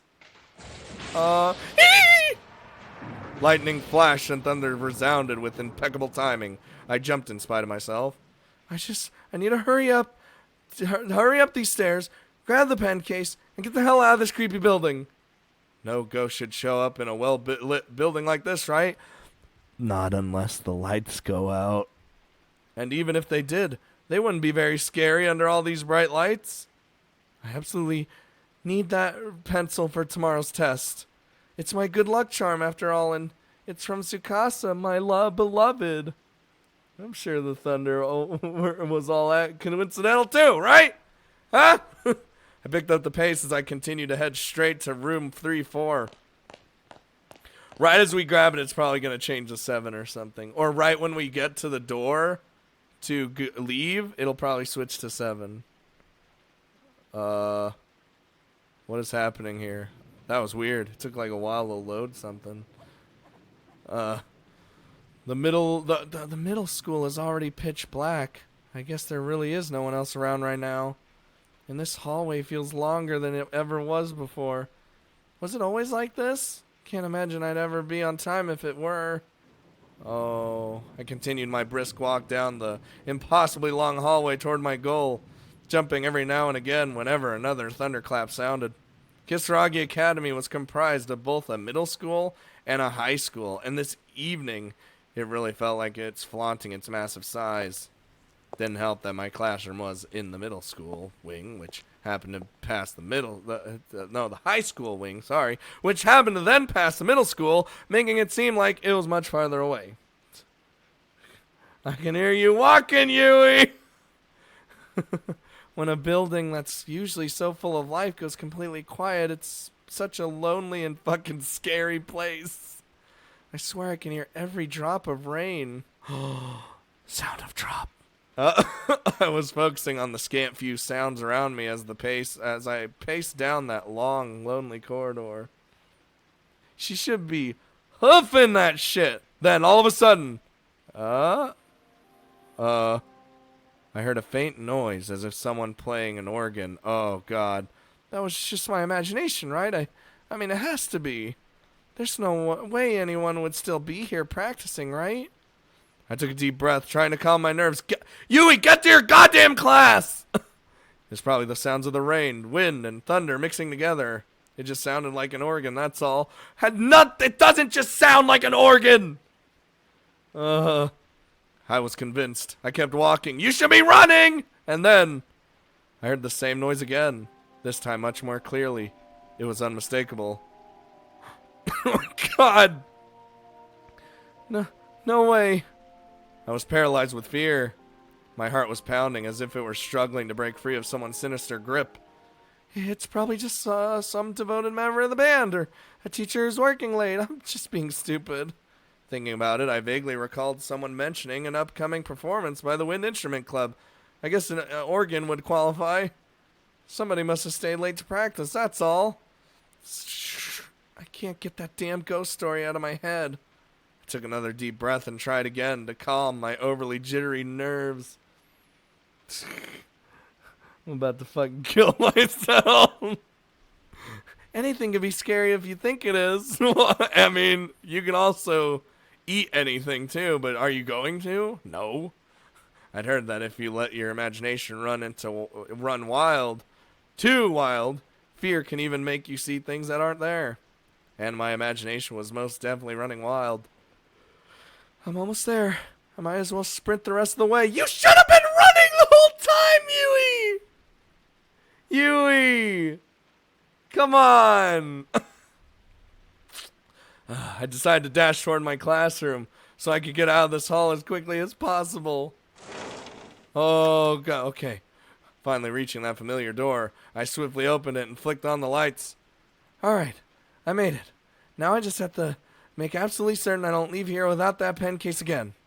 Thanks to all my unexpected pauses to freak out over thunder and lightning, it took me far longer than it should have to get here. It was already well past 7. We're fucked. I mean, she's not because she's still alive in this flashback. But still, we're fucked. 7 o'clock, huh? It was about the appointed time when the ghost of a teacher was supposed to appear, at least according to the school legend. No undead educators here. I let out a sigh of relief and relaxed my shoulders a bit. The lights were on both inside the classroom and out in the hallway. Sure, it was still dead silent, but the fear I'd been feeling had completely melted away. Yeah, there's nothing to be afraid of. The 7 wonders aren't real. I grabbed the pen case I'd come back for and shoved it into my pocket. Okay, mission accomplished. With my long ordeal behind me, more or less, I looked around the classroom and let out another sigh. I'd only ever known this classroom when it was bustling with activity, and thus found its eerie silence and utter stillness to be oddly fascinating. Get the fuck out of the school! Such a strange feeling, being alone in a classroom like this. Everyone experiences that at some point. Get the fuck out of the goddamn school! I got the idea in my head to try doing something I normally wouldn't be able to do, like standing on the teacher's podium and writing on the blackboard. Yui! Chances like this don't come around too often, after all. To me, the area behind that podium, from which teachers conduct their business, was like a sacred space. I've given up now. I dreamed of standing there myself one day, and could hardly resist its pull when presented with a rare opportunity like this. Well, no one's looking. To my classmates, this would seem like such a silly, stupid dilemma. But that didn't change the way I felt at the moment. Should I or shouldn't I? We should leave. How about... Does everyone agree? We should just fucking leave. Why are we doing this? Just leave the goddamn room. Leave the shit! Oh shit, I almost...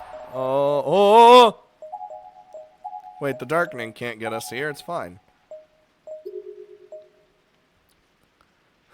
Too late.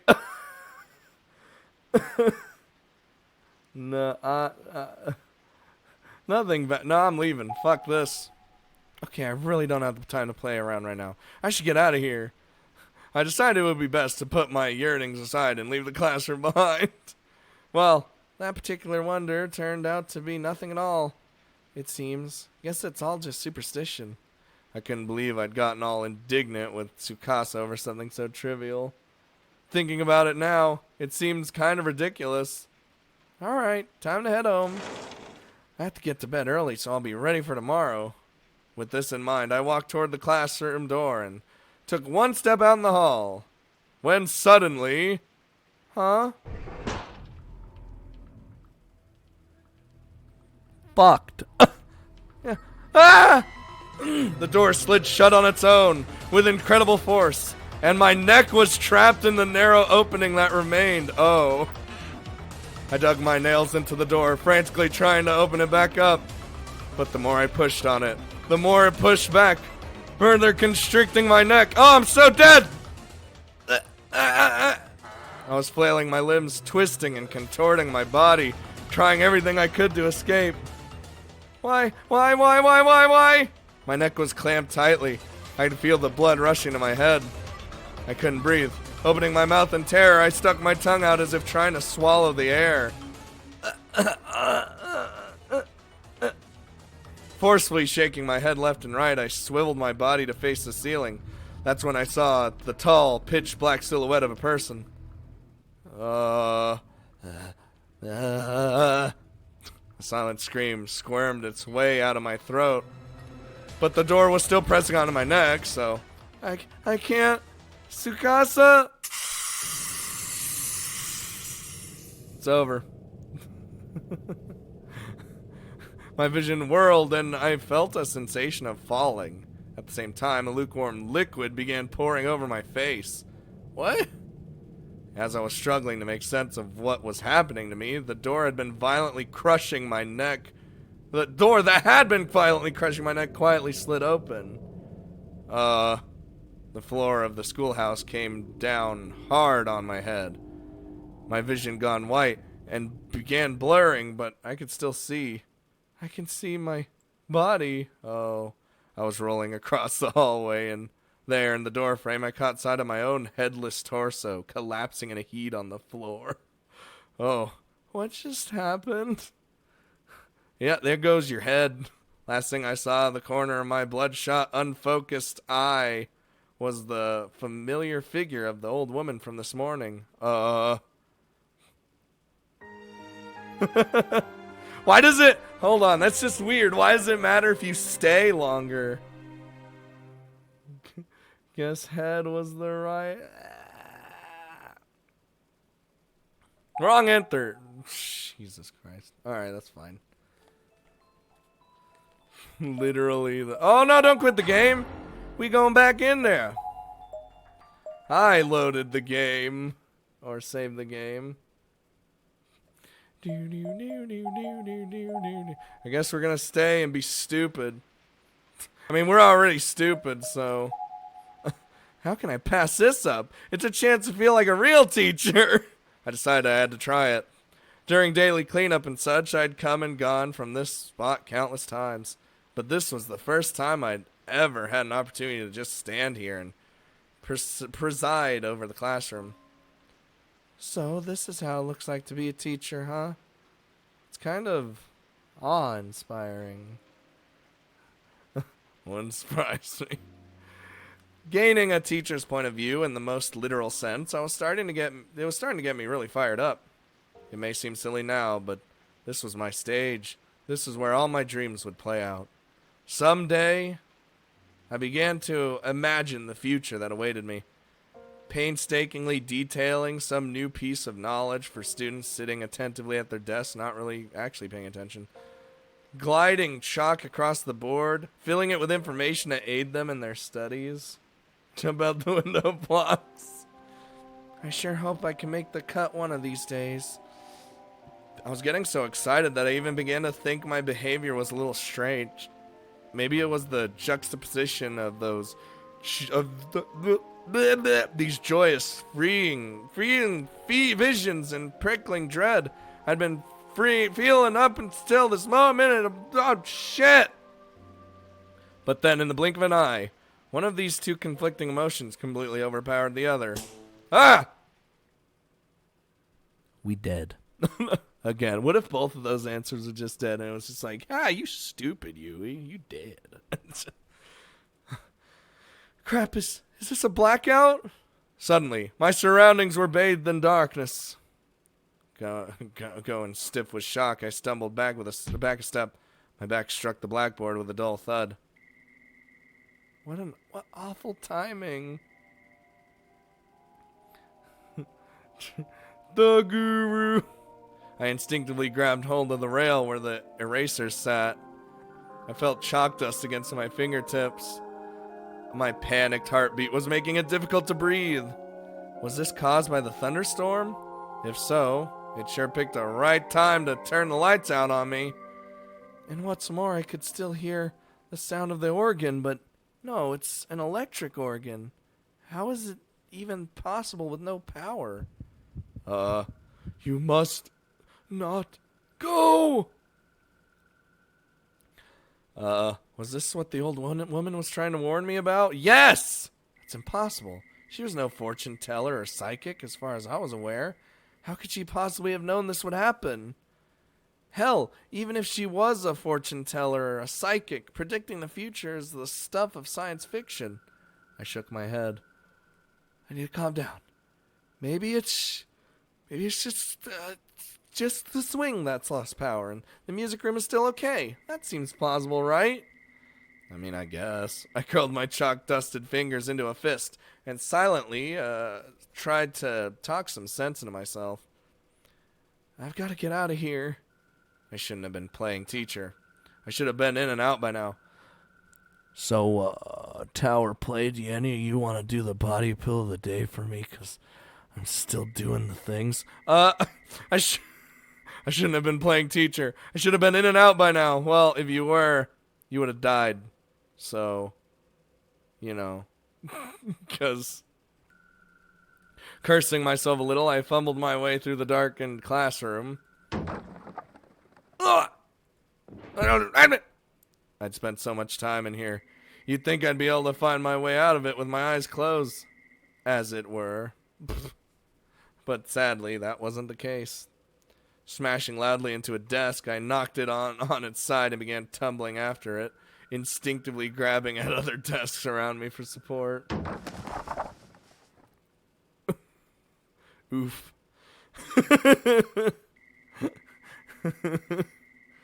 Oof! Oof, oof, oof, oof, oof. Damn it. Sounds like I knocked a lot of stuff out of that desk. Guess I'll need to put everything back. Yui. Still fumbling around blindly, I gather up all the scattered notes, textbooks, and writing utensils. I can't tell what's what. This is so embarrassing. What the heck am I doing anyway? Wasn't I supposed to hurry on home? I'm such a klutz. I let out a sigh. I seem to be doing a lot of that lately. Okay, this is a textbook, and this is a notebook, right? We're on it. Might be a slight delay. That's fine. Wait, are we having a joint body pill of the day between you and Play? The dream. I was trying to take inventory of all the things I'd knocked out of the desk, then realized, why? I might as well just stand it up and stuff it all back in. I couldn't possibly organize it in absolute darkness. Better just apologize tomorrow to whoever sits here.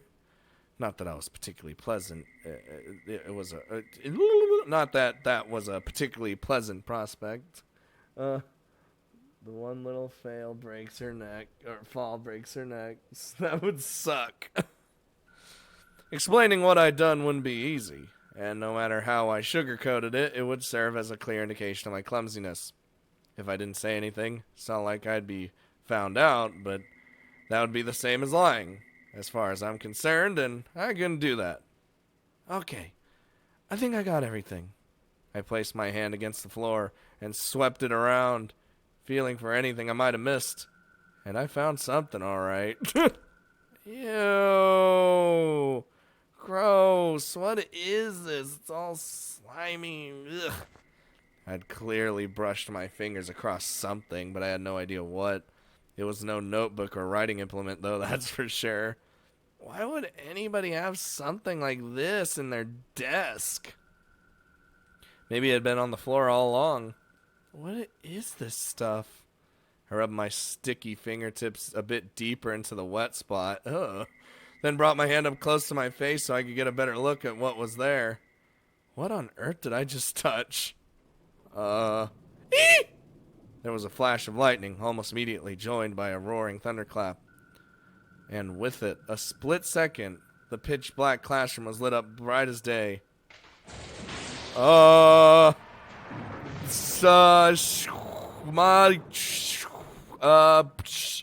Guys, we're fucked. God, is that blood? I shot to my feet, utterly mortified.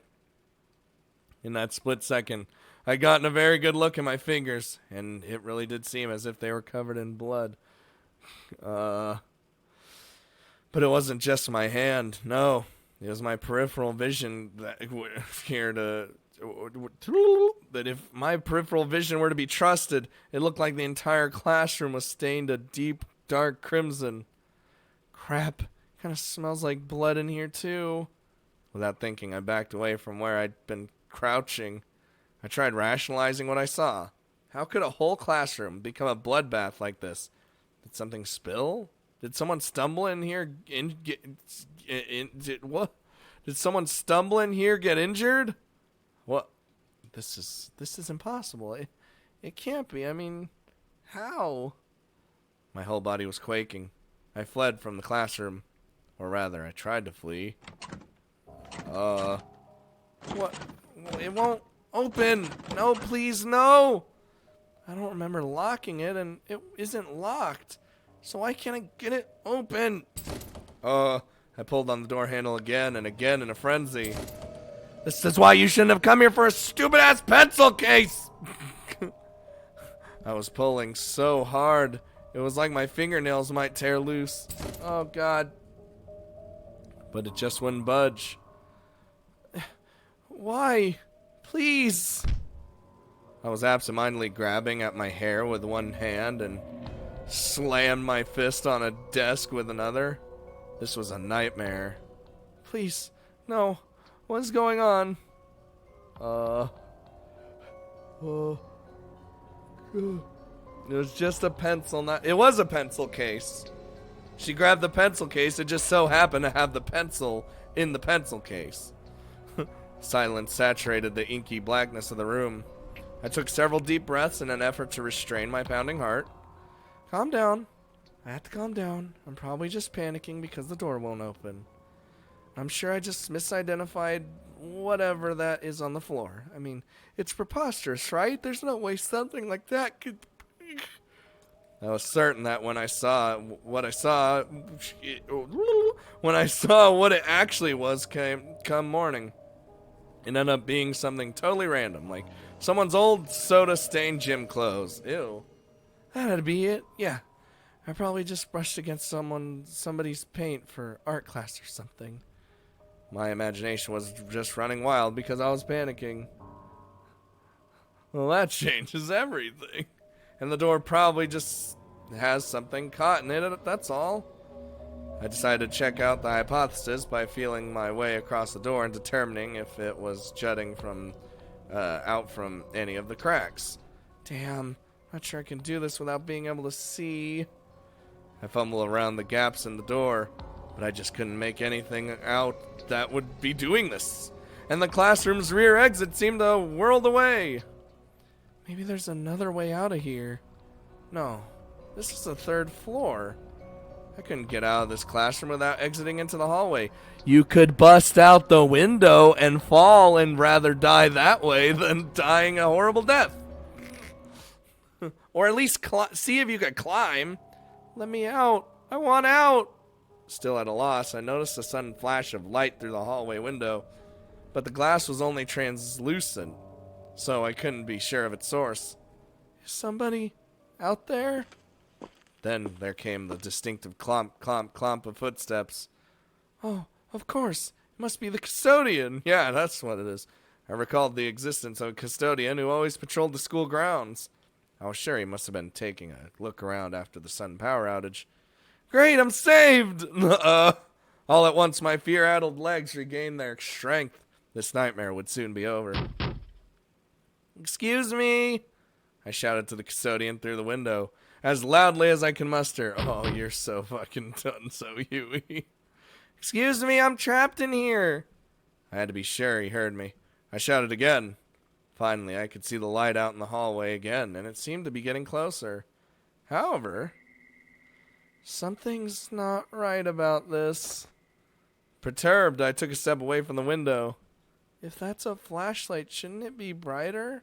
It kind of looks like the faint unearthly glow classically attributed to spirits was what I was thinking. I tried to stop myself from finishing that thought, however. Dullness aside, it also looked like it was wriggling around in a very unnatural, very unflashlight-like way. And these footsteps. Oh boy. 4 clomps, then a 3 or so second interval, then another 4. They were sounding in a fixed rhythm. That's no custodian. Nobody walks like that. Uh-oh. SpaghettiOs. The fear was back in full force. I had to find somewhere to hide. What if I'd accidentally summoned something inhuman? I mean, whatever that was, I begged it for help. I literally invited it in. I need to hide, but where? The teacher's podium? Huh. What are you guys thinking? Should we hide in the most inconspicuous place? The stream's still going. Yup. Yeah, I was thinking the podium too. Just because it seems very odd of a place, so let's it seems just dumb enough to work. Yep, let's try it. I hurriedly hid myself beneath the teacher's podium. I grabbed my knees, curled up, and made myself as small as I could. What is this? What's happening? The footsteps continued to draw nearer and nearer. There it is. Little by little, the sound grew louder. Every hair on my body was standing on end. Please just pass by. Please just pass by. Please just... I held my breath, clapped my hands together, and silently prayed. They were close now. Very, very, very close. Please, God. Why was this happening? I couldn't make any sense of it. I just wanted it to be over. I prayed to God that it would end. But God can't save you now. Was this what the old woman was trying to warn me about? Was this all happening because I ignored her? Because I didn't take that paper doll from her? Was it because I'd heard the ghost story of Yoshi and allowed it to get to me? Or did the strange events of that day have nothing to do with what was happening to me now? It feels like my heart's going to burst out of my chest. I was still holding my breath. I didn't dare let even the tiniest sounds escape and give away my position. Oh, God.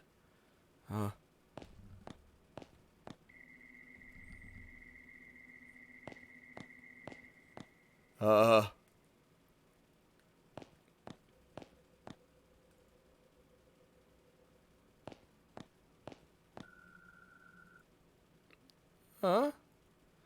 consistent rhythm of the footsteps suddenly ended halfway into one of its cycles. Huh? And it had ended right in front of this very classroom. Oh. I had goosebumps up and down my arms and legs. I stopped praying and clasped my hands over my mouth. I knew I'd scream if I didn't. Could this be Yoshi? Was the school legend real? All I could do was close my eyes, keep my mouth shut, and hope that whoever or whatever this was would just go away. But the footstep sounds didn't start again. If this was indeed Yoshi, then she'd stopped in front of the classroom and was just standing there. That is Monk TOS. I had no concept of time anymore. I stayed in my hiding spot for what was probably only a few minutes, but felt like at least an hour. Maybe whoever it was is gone. Nah, oh. I decided to carefully peek out from under the podium. I gingerly edged my head out just far enough to get a glimpse of the room, when suddenly... What the fuck? Ah! Footsteps rang out once more. It sounded like they were headed right for me, and they might have been inside the room. I honestly couldn't tell. I scrambled back into my hiding spot and covered my mouth with both hands. Huey, it's fine. This was too much for me. My breathing was coarse and erratic, and my face was a mess of tears and snot. God, please save me. I was inconsolable. The footsteps just wouldn't stop. What on earth were they doing, just stamping their feet? It almost seemed like they were running around in circles, trying just to scare me. Stop it, please stop it. I mouthed these words over and over again, and moved my hands to my ears in a vain attempt to block out this torturous sound. And as if in response, the sound changed. Oh. It was a loud, dull thud followed by silence. No more footsteps. I'd heard that sound hundreds of times before. It was the classroom door sliding open. I peeked out, but the door was still tightly shut. What the fuck? How could that be? If the sound I heard wasn't the door, then what was it?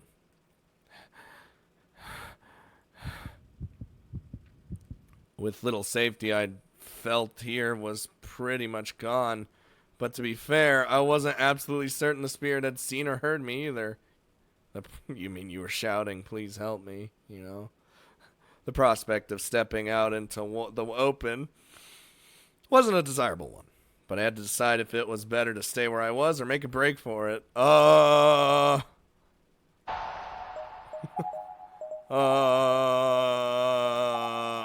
don't know. What should we do, guys? Should we run or just stay? Body pillows done? Abu Satan, Satan, let's look at that body pillow. Oh, it birdie, birdie, birdie.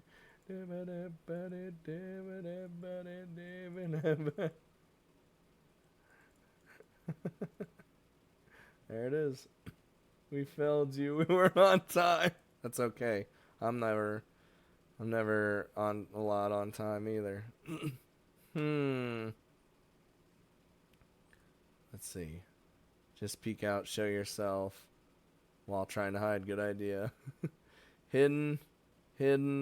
Don't be stupid. Stay. It's luring you into a false sense of security. Yeah, I was thinking that. Being dumb works so far. Let's stick with it. I don't know though. Let's stay hidden. I'll keep hiding.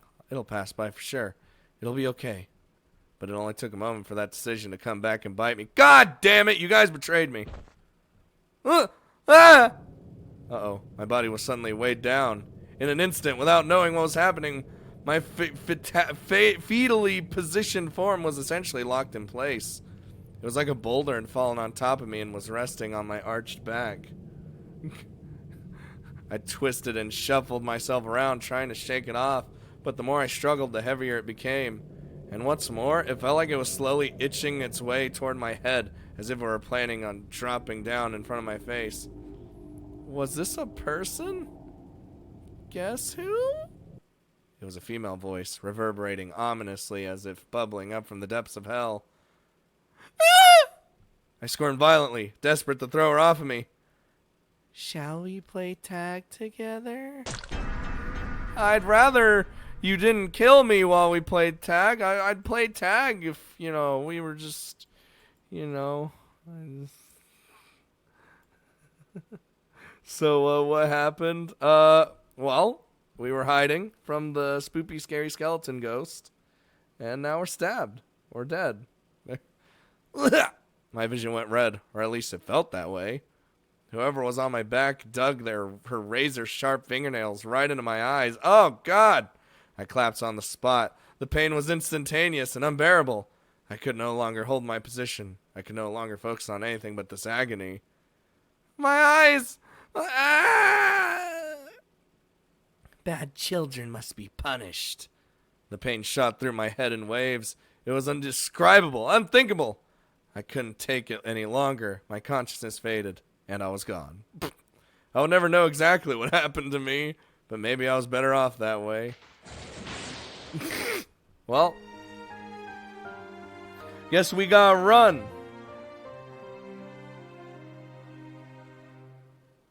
Forgot the series always had an eye fetish. Yep. Well, it likes ripping out eyes and tongues and shit. Well, we going back in to make a mad dash for it. Fuck it, just run. Like go on, get. Okay, let's see. Make a break for it. Staying in one place for too long seemed like it would be inviting trouble, so I took a deep breath and reluctantly crawled out, and as quickly as I could. But almost immediately, I felt something. Oh, God damn it. Am I dead either way? Eh? Something long and thin had struck me in the back of the head. Or perhaps struck isn't the right word. There was a little force behind it, but it wasn't a hard slam. More like someone trying to get my attention. Is that a wooden rod? Or no? It's a finger? I knew I wouldn't like what I was going to see, but I had to face whatever this was, so I turned around, and there, looming over me, was... Is somebody still here?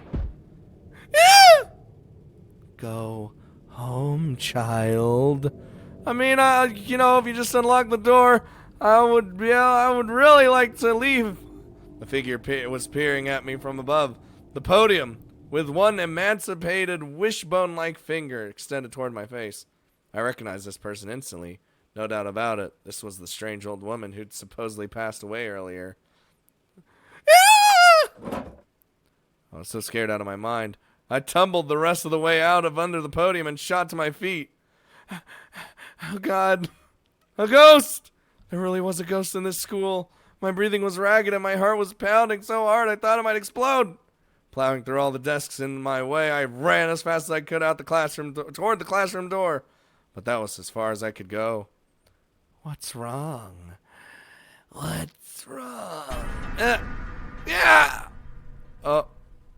There, on the other side of the door, tied up against the glass, was the old woman. She was glowing bluish white, the source of the light from earlier. Oh. But how in the world did she get to the door before I did? Because she's a ghost. How did she get out of the room so quickly and position herself so perfectly to block my exit?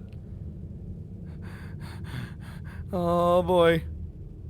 I felt like I was starting to hyperventilate, and I tried my best as I could to calm my breathing as my eyes darted around the room. And I needed to get out of here now, to get as far away from this place as I possibly could. Still wondering how we saw Yui as an adult teacher before. Now we're seeing this. How she actually survives. If the front door is blocked, maybe I can get out through the back. Or jump through the window. But if I do that, I can't leave the school without running right past her. There's no way she'd let me by, but I have to do something. I bit my lip and continued scanning the room. Oh, Ray analysis. Something, if I just had something I could use to fight back. I didn't have time to think carefully about it. I just had to grab something and hope for the best.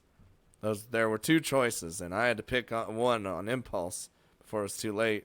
Bitch! Guys, hurry! Hurry! I'm gonna bag assault! Fuck it! Yup, salt. The salt will save us. This looks like leftover salt from an old chemistry experiment. I'd heard that salt was used in purification rituals, so it seemed like a natural choice. Okay, this is coming with me.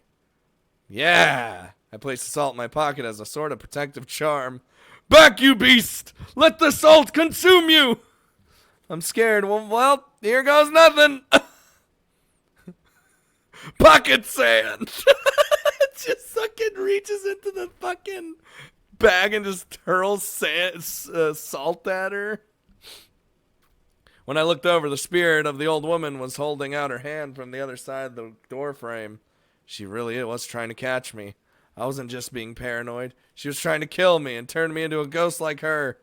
I was convinced this had to be Yoshi, the teacher from the urban legend. No, I won't let her get me. Bracing myself, I darted toward the door at the back end of the classroom. There wasn't a moment to lose. If I didn't act fast, I probably wouldn't be able to act at all. Pocket sand! I threw the door open and pocket salt just began running at top speed, hoping to escape behind the spirit's back. Unsurprisingly, trying to outrun a ghost proved to be a fruitless endeavor. The spirit saw me and moved at breakneck speed to intercept. Stop! Ah!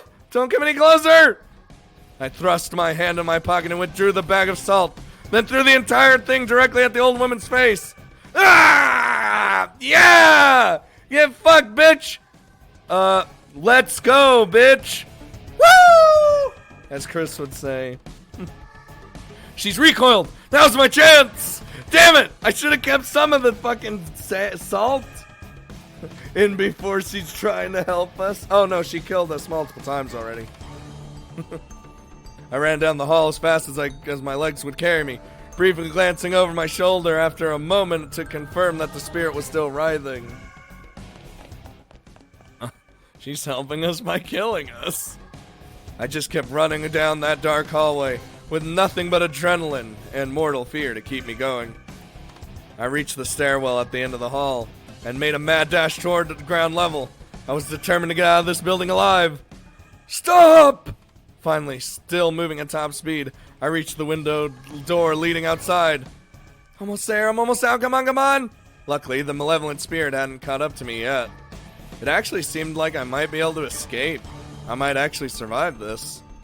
Oh, I made. I grabbed the handle and tried pulling it. Yep. Huh? What? No, it's not opening. Why? Why I'm so close? Please open, I'm begging you. I have to think of something else. At this rate, that horrible woman's going to. No, I can't let that happen. But what do I do? What can I do? Break that glass! Wait, save the game. Break that glass! Woo! With what, though? Oh, hey!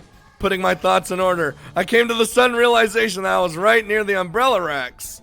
Unless the spirit had taken it or something, my umbrella should have still been right where I left it. That horrible woman. She fucking told you not to go. Ha! There it is! I was waiting for her to stop and put her shoes on. I practically tackled the rack, grabbing my umbrella and in one swift motion, not the handle, mind you, but from the top. Then, taking aim at the glass part of the door, I swung as hard as I could, smacking it dead center with the sturdy plastic handle. And, yeah, I didn't really think it'd work with an umbrella. Yeah! The glass wasn't going to break so easily, of course, but it did crack, giving me the impetus that I needed to go in for a second hit. Break, damn you, break! Break that shit! You're trying to fucking... Again and again I struck the glass. I had the umbrella gripped so tightly that the metal skeleton of the canopy was leaving indentations in my skin. I was sure there had to be a better way to do this, but I didn't have the luxury of the time to figure out what it might have been. You stop! You must not leave! She's coming this way! Get in there! I began smacking the glass even harder, even faster. My hands were killing me, but this was the only hope of survival. Finally, after far too much effort... Yes! Did it! The glass shattered onto the floor, making one hell of a sound. Oh god. Oh no, I'm gonna sneeze.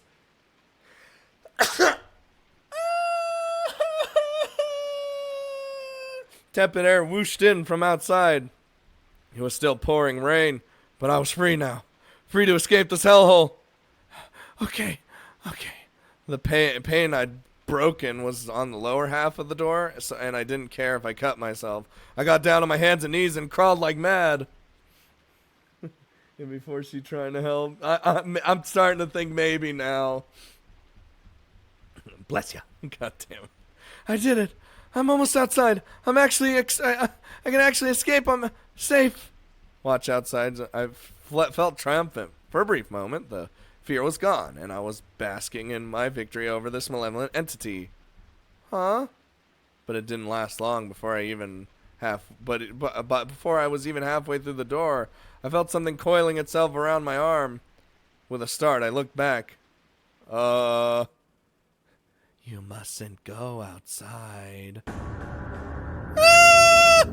I think Play was right. I think Play's right. A tall, shadowy figure had appeared behind me in the entranceway, and she had me in her grasp. Give me some monka hmms in the chat. There wasn't much to her more than an indistinct flickering silhouette, but I could still see that she had a broken neck. Was this a different apparition? Her scraggly, root-like fingers were squeezing my arm with tremendous force, pushing aside muscle and tissue and pressing right on the bone. Ow! Oh, what are you? Where are you going, my dear? I'll just be a little longer. So would you please wait for me? That hurts. That really hurts. I was shaking hysterically, and tears were streaming down my face. I was absolutely convinced that I was going to die here. Let go of me. Sachi. Sachi? No! Kamine Sachi, why? I could offer no resistance. She was too strong. All I could do was plead with her. Stop, please. You're really hurting me. I felt like my arm would snap in two at any moment. Let's be together. Forever. She wasn't just grabbing, but twisting as well. The pain was unlike anything I'd ever experienced before. I couldn't think about anything else. My mind was absorbed by the unconscionable agony. Yeah. What? Whoa! When the fuck did you show up here? Shishido. Tsukasa? I thought my arm was about to snap off, and then all of a sudden I was whisked away. Whisked away by Tsukasa. What the fuck? Are you okay? What? Why? Tsukasa? No time to explain. We had to run. What? Tsukasa was still holding on to me tightly after saving me from the brink of death. He led me back into the school at incredible speed. I don't want to be here! You got us into this bullshit. Damn it. What the hell was that thing? Please tell me I'm just dreaming. What? Whoa! He practically spit these words as he continued running. Why is Tsukasa here? I tried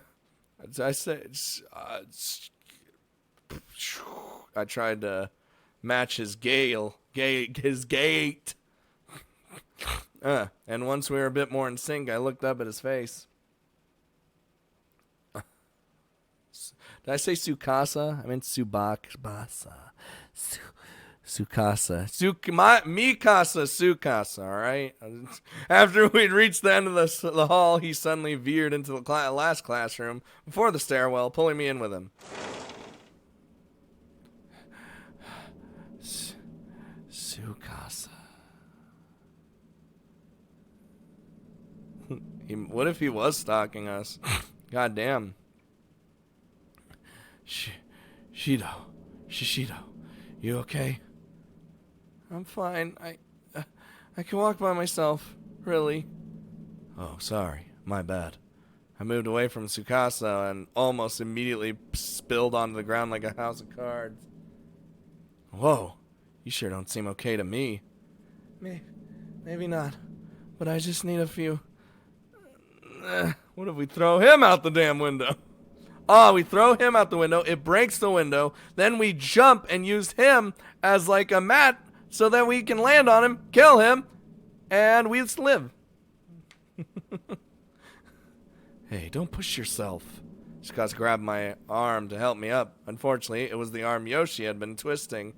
Ow! Okay, bitch! Did you not notice that I was getting that arm pulled? Okay, hold on there. Oh, sorry. It's your arm. Is it your arm that's hurting you then? No shit, Sherlock! Yeah, I don't know how bad it is, but it really stings like it's on fire. I draped my other hand over the sore spot, where I assumed that there was probably one hell of a bruise. I started rubbing gently, but it didn't help at all. That's not good. We should get you to the nurse's office right away, and take care of it. But then we'll be exposing ourselves to that ghost again, right? Yeah?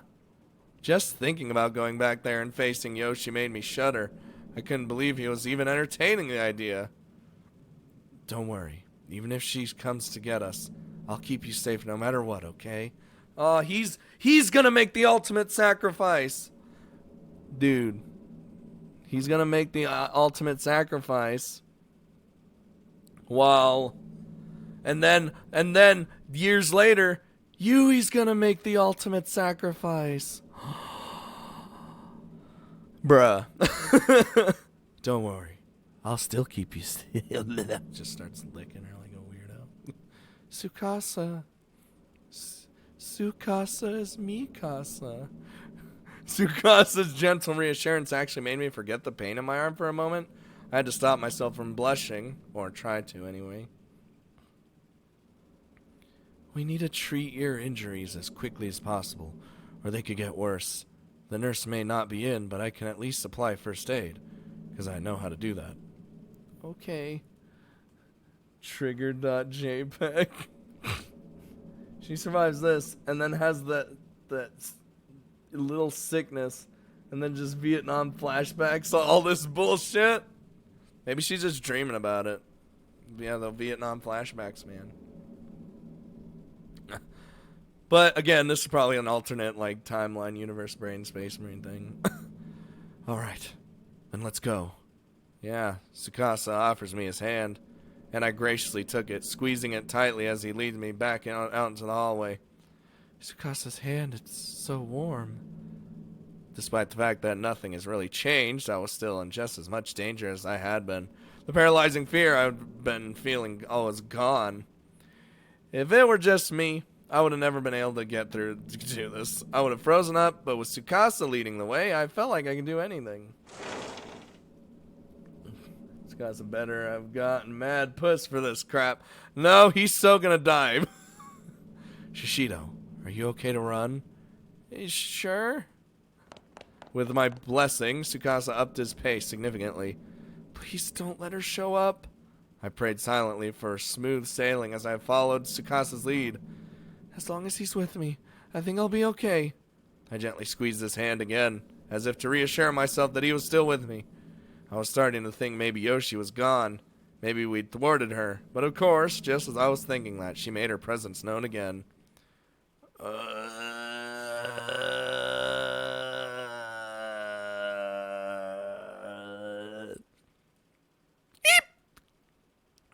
What the hell was that? Show yourself. An unearthly voice reverberated through the dark corridor. I immediately drew myself into Tsukasa's back. Yeah, take him! Take him first! Bring me more. I'd rather you... What? Over Tsukasa's shoulder, I saw the same shadow-like spirit from before. It must have been waiting here to ambush us. Eep! So fucked. It's alright. Stay calm. Stay calm. But the ghost was moaning and wavering before us. We'd never be able to get past it. You'll do anything for me. Hey, Shishido. Yeah? Why'd that ominous noise just cut out? I'm going to draw that thing's attention. While it's distracted, I want you to run. What? No way, we'll run together. I've got a secret weapon. What? You what? It's a keepsake charm my grandmother gave me. When I pointed it at that thing earlier, it definitely had an effect. A charm? Yeah. But Tsukasa, you'll still be putting yourself right in harm's way. Yup, the sacrifice. I'll be fine. It'll all work out somehow or other. That's not... Stay where you are. We really didn't have time to be arguing. It was closing in fast. And as it did, I noticed the spirit's figure had become more defined. She was a tall, young woman with her head turned sideways at a 90-degree angle. The tale of Yoshi suggests she fell down a flight of stairs, so a broken neck would certainly fit. Go. Run. He listened, unlike us. Yup. He gave my back a shove to get me started, and with no time to object, I unconsciously obliged. Tsukasa ran too, darting ahead of me for a few short moments. Hey, ghost lady, come over here. Stop. Tsukasa ran as close as he possibly could to get Yoshi's attention, then turned tail and began sprinting off in the opposite direction. Come get me, you monster. Amazingly, it worked. The spirit began chasing Tsukasa, leaving me completely unobstructed. Then again, at least his grandma, I guess, is not a random old woman. Yeah. That doesn't feel right. Should I really escape without him? I was torn. On one hand, I knew this was my best chance, but I couldn't help worrying about what would happen to Tsukasa if his charm really failed. Oh, jeez! Why'd I accidentally do that? I stopped for a moment and glanced over my shoulder. He was still running. The shadowy figure was still in hot pursuit, like Need for Speed Hot Pursuit. You know, that's a good game. Unless I'm mixing it up with another one. Was Hot Pursuit good? I don't remember. Shh, that was an awesome. I knew. There's so many Need for Speeds. I don't like. They all jumble together for me sometimes. Tsukasa, she's way too close. You need to take out your charm. It's fine. I told you to keep going. Once you're out of harm's way, I'll be right behind you. I promise. I still can't believe I fell for it. But this was right about when I realized the truth. Tsukasa had no protective charm. He just made that up, so I wouldn't object too strongly to him serving as a decoy while I got away. That's what feels bad. No! I can't let him go through with this, Yui. I stopped in my tracks and shouted at the top of my lungs, Yoshi, come here, bitch! Woo! I wasn't sure exactly what I was getting myself into, but I had to do something, and calling the spirit's name definitely seemed to have an effect. That's right, I know your name. Shishido, what are you doing? All at once, the black figure was facing me, though I never saw her turn around. She was flying toward me now, ignoring Tsukasa. I'm not scared, I'm not scared, I'm not scared, I'm not scared, I'm not scared, I'm not scared, I'm not scared, I'm not scared. I repeated this like a mantra and struck one hand into my pocket, grasping tightly onto the one and only item I stashed there. So you know who I am then.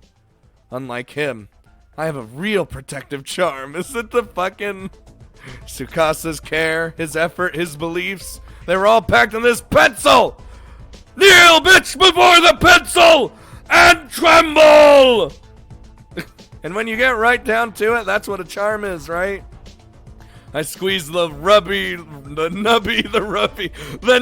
baby! Whoa! The nubby little thing in my pocket, mentally preparing myself for the confrontation ahead. The confrontation I'd impulsively initiated. Shishido, you have to run. I won't. I absolutely will not. You shall not pass. When the charm does nothing. God, please protect me. I closed my eyes, lifted my hand from my pocket, and brandished Tsukasa's pencil. The power of Christ compels you. The gauntlet had been thrown. I was putting a lot of faith into this, and I really, really hoped I hadn't made a mistake in doing so. My name is Yui Shishido, and my goal is to become a teacher here at this school. Nanny? I opened my eyes to find that the shadowy spirit, Yoshi, had stopped dead right in her tracks. Did it work? Scott's pencil's keeping this vengeful soul at bay. Back! Get back! You don't need I don't need a replacement. Just die! Ah! Suddenly I was whisked off my feet and slammed against the ceiling. Alright, it's not working! Ah! Shishido! I could see him down below.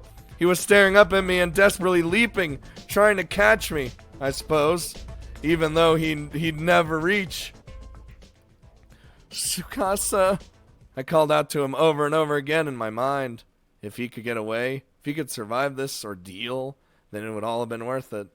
Yoshi was drawing near, and I was helplessly pinned to the ceiling. I had no chance at all. There was no doubt in my mind that my life was over. I clung to the relief that I felt at Tsukasa's safety. It was the only thing keeping me from losing my head entirely. Then, all at once, the situation took a complete 180. It was like a miracle. The pencil started glowing. Oh! And then fucking just, with my last strength, I chucked this pencil at you, bitch! Just fucking kills her. I need some water.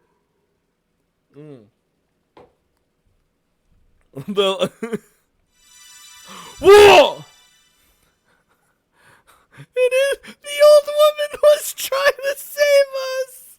Play the guru. Everyone, the guru. Yup, that's a guru right there. God damn it, dude. Yoshi Shinozaki, stop right there. See, Shinozaki, because her daughter is actually Shichiko. At least I assume it's. I think it's the same person. It might not be now that I'm thinking about it. Like this chat that you can't really see. Before I had any idea what was happening, I found myself bathed in a gentle light. The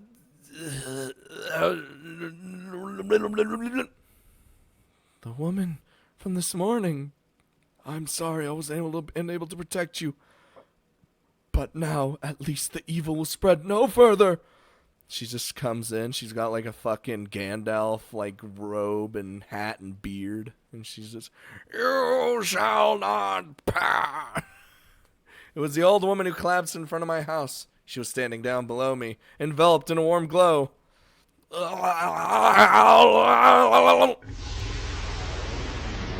black shadow lunged toward her. Then there was a horrific noise, and the old woman was gone. Ah! Shishido! And just like that, I fell to the ground. Ah! Okay. That kind of hurt. Whatever Yoshi had done to me, the old woman must have nullified it. That must have been why she came to me this morning, and why she had come again now. I felt like I was going to faint. Tsukasa ran to my side and gently scooped me off the ground into his arms. Bridal carry! I've always wanted to be bridal carried. Yoshi's spirit was gone. She'd vanished along with the light. Around us now, the only sound was the pitter-patter of raindrops on the school roof. Man, we broke that fucking front door, though. The window, at least. Hey, Shishido! Shishido! Tsukasa?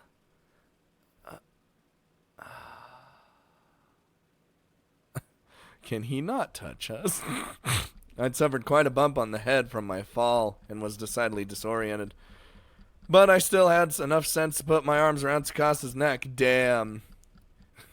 You idiot. Didn't I tell you to run away? I'm sorry, it's just... I wanted to protect you. I couldn't bear the thought of losing you, is what I wanted to say. But instead, I just passed out in his arms. And so... I felt as though I was waking from a long, horrible dream. Ah! Oh no, we're good. Dude, she passed out in her dream and is waking up in her dream from unconsciousness in her dream. The fuck? Hey, you okay? Leap!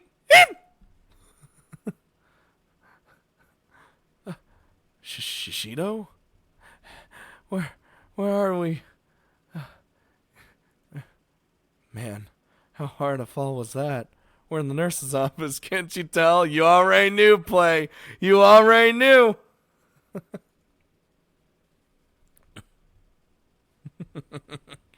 The nurse's office? Why didn't we leave? Why didn't we just leave?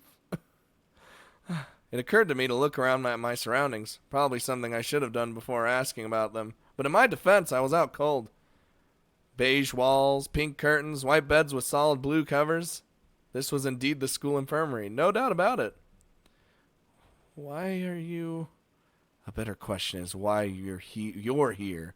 I found you passed out on the ground out there, so I carried you in. Out where exactly? Jeez, did you get get a concussion or something? It was right by the school gate. The school gate? That's where you found me? Uh-huh. Ring any bells? Wait, what the fuck? But I was trapped inside the school and running from Yoshi. Wasn't I? Oh, that's right, my arm. It's probably broken. Wait, my arm's okay? Monka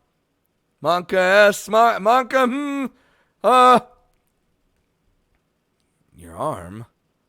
Was it a dream? No, it couldn't have been. I mean, it really did hurt, and I really thought I was going to die. Oh. Well, you're still a little out of sorts, but I'm glad to see you safe at any rate. I guess you could say I had a gut feeling, maybe? I just got concerned and stopped by your house, and your mom told me you'd gone back to school, so I came by to find you, and, well, I found you.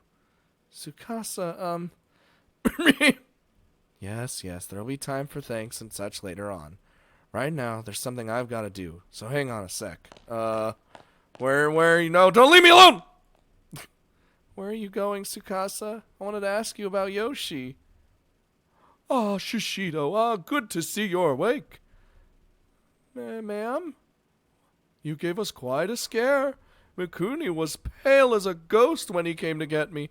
Luckily for you, I was working late tonight. Zing! I'm so sorry to have troubled you. What the shit just happened? Oh, it's fine, of course.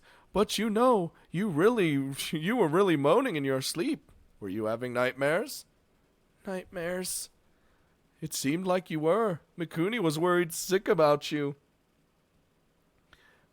Why are we in the school and not in the school? So it really was just a nightmare then. Maybe that scary story this afternoon was just too much for me. Dude, I was really hoping the pencil would have glowed and we just chuck it at fucking Yoshi and she just disintegrates. That'd be amazing. Are you feeling a little better now, at least? Good morning. Right, it is. It is pretty late, huh? It's getting late, at least for me. Nah, it's not. It's only almost 1. Yeah, that's good. The nurse smiled cheerfully and disappeared behind the partitioning curtain. Letting out a sigh, I laid myself down on the bed once more. It was dead silent. The rain must have let up. The only sound I heard was an occasional cough from the nurse, who was otherwise going about her business quietly. Oh, wait. What about the pen case? I thrust my hand into my pockets, not really expecting to find it, but... there it is. Oh, did he, leave like he's gone? What if he's not actually real? But he is, because the nurse saw him. Then where did he go? To just be completely gone from Miss Yui's life. The pen case complete with Tsukasa's pencil talisman inside was present and accounted for, which meant that I made it to my classroom. Maybe it wasn't a dream after all.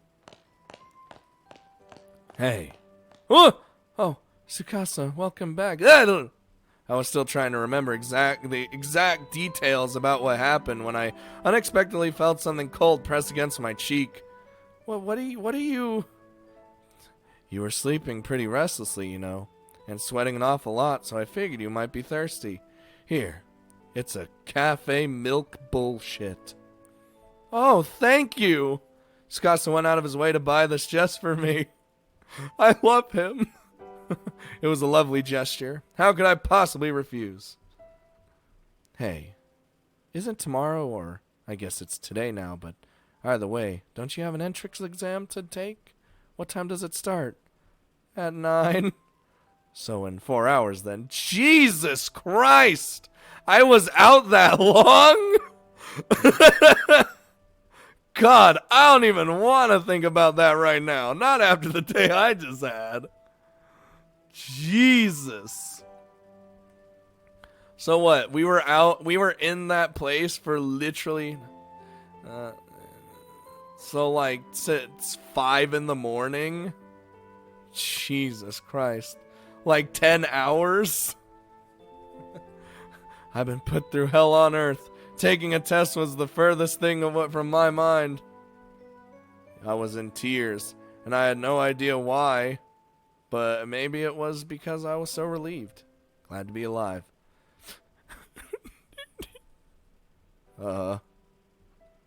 Okay. Hey, Shishido, can you stand? Huh? The timing's just right now, so I'm going to show you something good. And no, it's not my penis.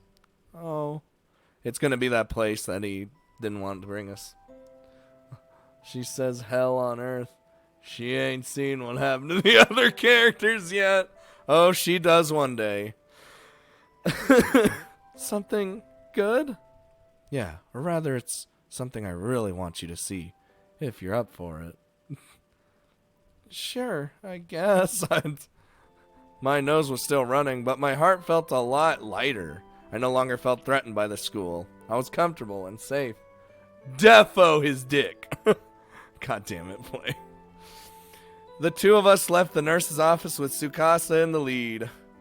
And even though I was holding a cold coffee in my hand, I still felt warm all over. Neither of us said anything as he led me through the empty halls. It occurred to him that when we last saw one another, I was mad at him. Look, Shishido, we're here. What? Isn't this just the walkway between the buildings? Just wait. You'll see it in a minute. See what? I had no idea what I was looking for. I just kept staring at him, but his eyes were fixed at the window leading out into the walkway. As I gazed upon his profile, I felt my heart skip a beat. I had to apologize for what happened yesterday, but I just wasn't sure what to say. I let my feelings get the better of me and reprimanded him for behavior that was, at least at the time, entirely reasonable. There was more to it than that, though. There was one particular reason, more than any other, that made it hard for me to think of the words to say here. He and I had run from Yoshi together. We escaped her wrath against insurmountable odds. And what if that wasn't all just a dream? Bingo! Here we go. Uh-huh. I followed Tsukasa's pointed finger and... Oh. Whoa. That's beautiful. She's not even looking. She's not... What is he looking? He's like, I'm too cool to look at the site. She's not even looking over here. She's looking at him. He looking this way. Where are you looking? That's beautiful. What an absolutely stunning sunrise. It's actually the sunset I enjoy watching the most from here, but the sunrise is pretty great too. It's gorgeous. The whole town is painted orange. Looks like you're back in good spirits again. This is the place that you were talking about, isn't it? Oh, yeah, it is. He's looking around her back to see her booty. Look at that booty!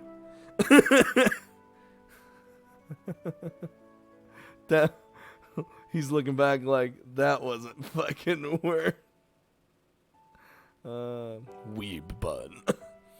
You've been keeping the spot from me all this time, so why now? Why are you showing it to me today? No reason, really. No reason, huh? I could think of a reason, but I didn't say anything. It just seemed kind of far-fetched to me, like the Pokemon. And if I were misinterpreting him, I'd be very embarrassed.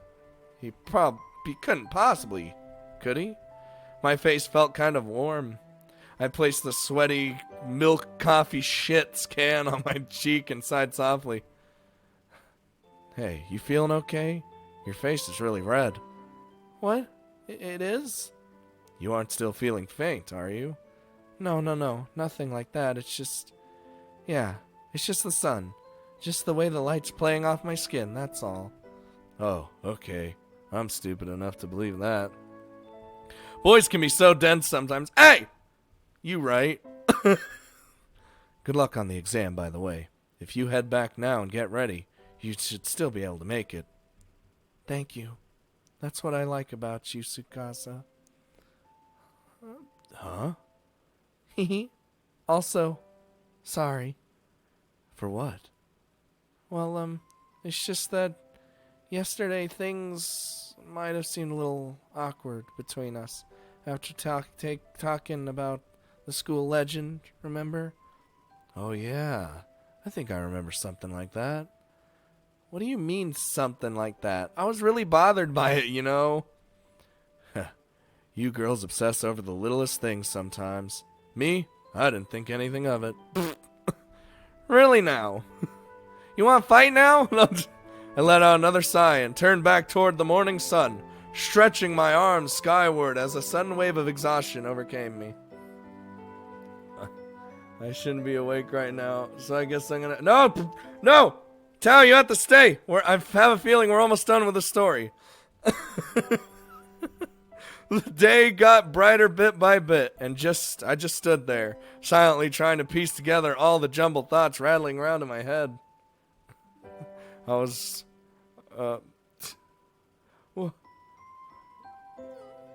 What? Did I accidentally say play? Well, play, you just gotta stay too. But, you know what I meant. No, you're not doing another one after this? I don't. Dude, my brain. No, I think I'm good after this one. I think I was running away from Yoshi and Tsukasa was with me.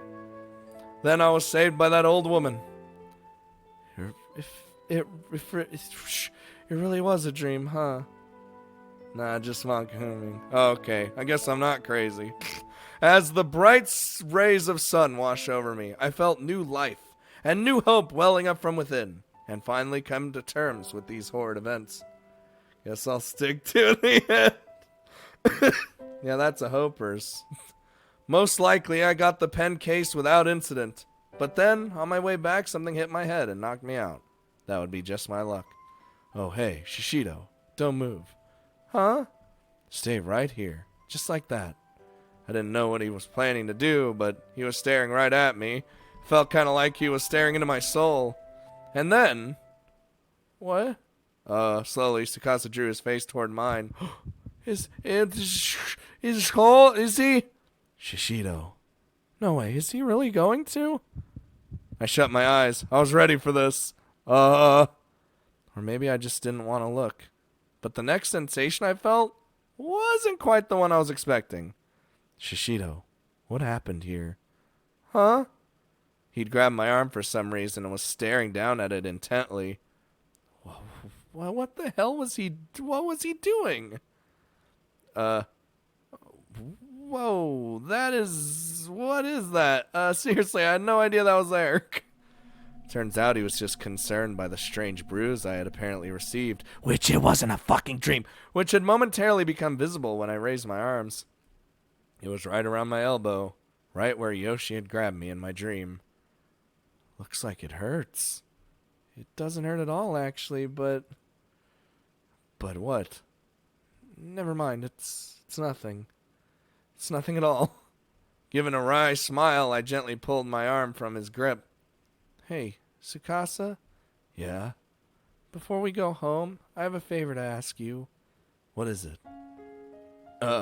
Would you mind if we held hands? We've been doing it this whole time. Held hands? Yeah, just for a little. Or is that asking too much? When he asked why I wanted to do this, I fed him his own line. I just told him no reason. Lewd! We only joined fingertips, but for the first time it really felt like I was connected to another person's heart. I remember feeling so happy. Well. And then back to... No, yeah, what? Oh, no. Hey, Miss Yui. Miss Yui, you back to reality yet? Tsukasa. Miss Yui, please. I knew I'd heard that voice before, but who was it? Was I just dreaming? Again? I still felt like I was holding Tsukasa's hand, though. It's Satoshi's. Likely. Miss Yui, your hand! Your hand! Question mark. Oh, no, we're good. Don't worry about it. What? Oh, good. Oh, you're awake. She actually just had Vietnam flashbacks. Yup. Seemed like it. What? Machida? That's right. It's Satoshi Machida. I was still dazed. I had no idea what was going on. All I knew was that one of my students, Satoshi Machida, was here, and he looked concerned. Goodbye, Null Ruby. Miss Yui, your hand is, oh my, oh, jeez. I finally realized what he was talking about. I was holding Machida's hand in my own and squeezing it awfully tightly. Damn, they even, like, made another CG just to show her, like, getting up. Like, whoa, what the fuck? It's Blizzard? What does that mean? What does that mean, Blizzard? Monka S, Wee Woo, Space Marines, why, TOS, help, why has she still got the bruise?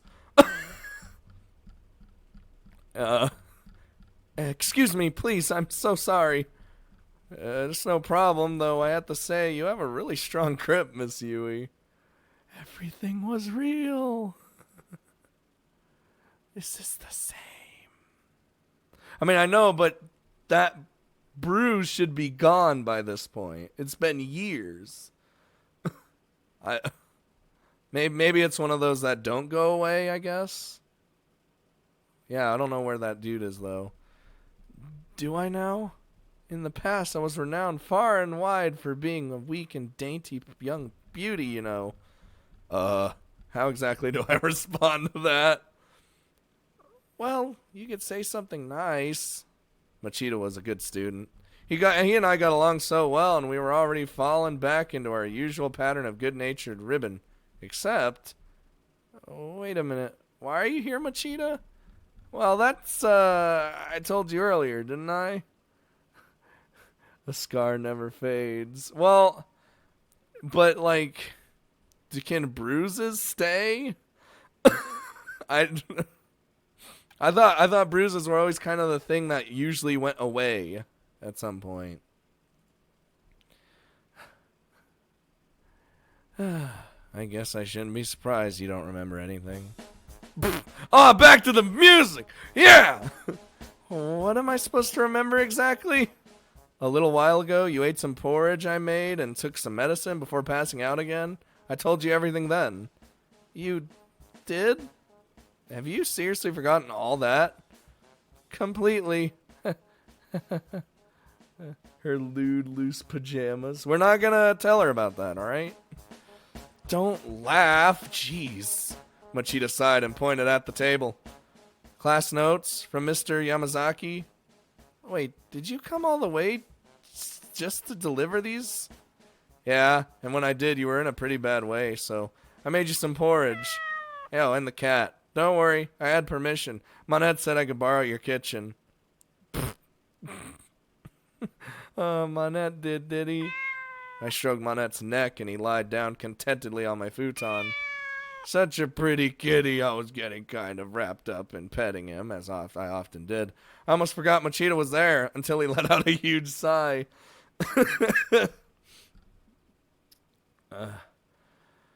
Also, Miss Yui, leaving your front door unlocked? That's pretty dangerous. Oh, was it open? Yeah, and you're lucky I was the one to discover that. You really need to be more careful. Duly noted. Thanks. Did I say something funny? No, you just sound like my mother. Yikes. I don't think I like the implications there. Tee-hee. I didn't mean to laugh. I must have seemed kind of deranged, but I could always blame it on the fever. Well, you were kind of deranged back when in the things. Machida looked at me and let out another sigh. My poor sense of humor must have been getting to him. Well, you sure seem a lot more better now than you were when I got here, so that's something. I feel better too. You slept like a rock, Miss Yui, and I fucking watched you the whole time. That's right. I woke up this morning feeling dizzy and chilled. I called in sick, put out food for Monette, and I don't really remember anything after that. Oh? You don't remember going to the convenience store? The convenience store? Yeah, I found cold packs and snacks. Let's see. Here, look, the time on the receipt. It was this morning. Wow, you're right. How could you possibly not remember going to the store?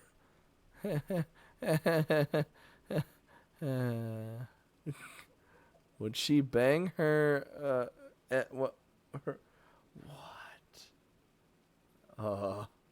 Monka TOS. Amazing. That's just... Seriously, you need to pull yourself together. You didn't go out in your pajamas or anything, did you? Well, I don't think I did. I wouldn't be surprised. Don't try and hide it behind that laugh. Sorry. Were you taking care of me this whole time, Machida? Uh-huh. Wow.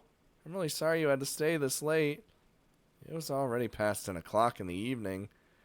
I couldn't believe Machida had been with me this whole time. I felt both guilty and grateful, and I definitely gained a new respect for him. 10 in the evening? How's light passing through the shits? I want to understand the timeline so hard. There's still a little porridge left if you get hungry. Thanks. And I bought these too. You went to the supermarket? There wasn't anything in the fridge when I checked, so I figured I might as well, because I have money apparently. The bag was quite heavy. Inside it was a bottle of orange juice. Oh, some bananas. Oh, canned peaches. Oh, apples and other assorted fruits. That's vitamins. When you're as sick as you are, your body needs all the help it can get to fight back. Think of it as medicine. Machida, that much fruit couldn't have come cheap, especially for a high schooler. Fruit's actually fairly cheap, actually, so... I considered offering to pay him back, but decided against it. I knew he wouldn't take my money, and besides, I really appreciated the fact that he'd gone to all this trouble just for me. I'll return the favor another time. If it ever seemed like he was going to be staying late after school, maybe I'd buy him dinner. Or maybe I'd sacrifice my life to save one of the students. Something like that, you know. Or I could help him with preparations for the school festival. Well, it's getting late, so, maybe have dinner with me. I should go. Oh, will you be okay? Do you know your way back? If you'd like, I can take you at least part of the way. That's fine. Just go back to sleep, Miss Yui. You're not better just yet. And besides, it isn't safe for a woman to walk alone at night. Which is fucked up, honestly. Oh, you're just such a sweetie. Seeing how much you care just makes my heart skip a beat. By the way, check out this detail. They even reversed. Hold on. You think this is a reversed background, like they just kind of did a swap? Or do you think even the details on this is like the corresponding to the flip of the background? What do you guys think? Oh, does it now? I'm not sure you should be saying something like that to me, Miss Yui. Huh? Why not? Machida and I joked like this a lot. Usually it made him blush and get adorably embarrassed. But not today. Today he just grinned sheepishly with a mischievous glint in his eyes. I didn't quite get it. What was his angle? Who's Tsukasa, Miss Yui? Is he your boyfriend? Ah! How did you... You kept calling his name in your sleep. Tsukasa, Tsukasa, you cried. Lost in some sort of wonderful dream. What? So, who is he? This isn't the same timeline of the original, right? Because, like, she knows about that shit that happened in the fucking school that... Well, I don't know. It'll probably say alternate shit at the end of this. If it is. That crafty Machida had turned the tables on me. And how embarrassing to know that I've been calling Tsukasa's name. Well... I hesitated to answer for a moment. But then figured, what the fuck? Why not? Tsukasa was my first love. Oh? Judging by your actions earlier, you must have seriously been head over heels for him. What? Why? Oh, well, when I got here, you thought I was Tsukasa? It was unbelievable. Wait, what are you saying? Oh, Miss Yui, your face is beat red, get fucked. That's just my fever, I swear. Oh, that's fine. I'll let you believe whatever you want to believe. Oh, come on. Whatever happened to respecting your elders? You shouldn't mess with adults. But you're in rare form today. We never get to see you like this. I wasn't sure if he was ever going to give me the full story of all the embarrassing things I'd done in my fevered days. And maybe it was better he didn't. Either way, I was in his debt, so he could tease me all he wanted just this once. Wrecked. Oh, crap. I have to get going. Yuka's going to be really angry with me. Thanks for everything. Thanks for everything. It's dark out, so please be careful on your way home. No worries. And Miss Yui, you be sure to eat right and get better ASAP. You hear me? Of course. I'll kick this in no time. Fight the good fight. Yeah. That's free dog. Woo! Thanks. What a good kid, that Machida. I better be careful, though. He is my student, after all. Come here, Monette. You want to sleep with Mommy tonight? Come on. Hee hee. Oh, I miss you, Tsukasa. Where'd he go? Space Marine? Chronicle of past events. Okay, so that didn't actually say alternate. So that means that's canon. That means that in fact is part of the main timeline. Monka! Here's the thing, though. Like, that shit that happened... How did she ever end up tangled in that bullshit again? 'Cause... she probably... I would assume... that it's because she... Well, like, she had the charm. Why'd she have the paper doll with her name on it, though? That's another question. And then maybe she didn't know what, like, exactly entailed in the paper doll to do the ritual in the first place. All she knew was that school was pretty much haunted, but then again, she may still think it's a dream despite having the fucking bruise on her arm.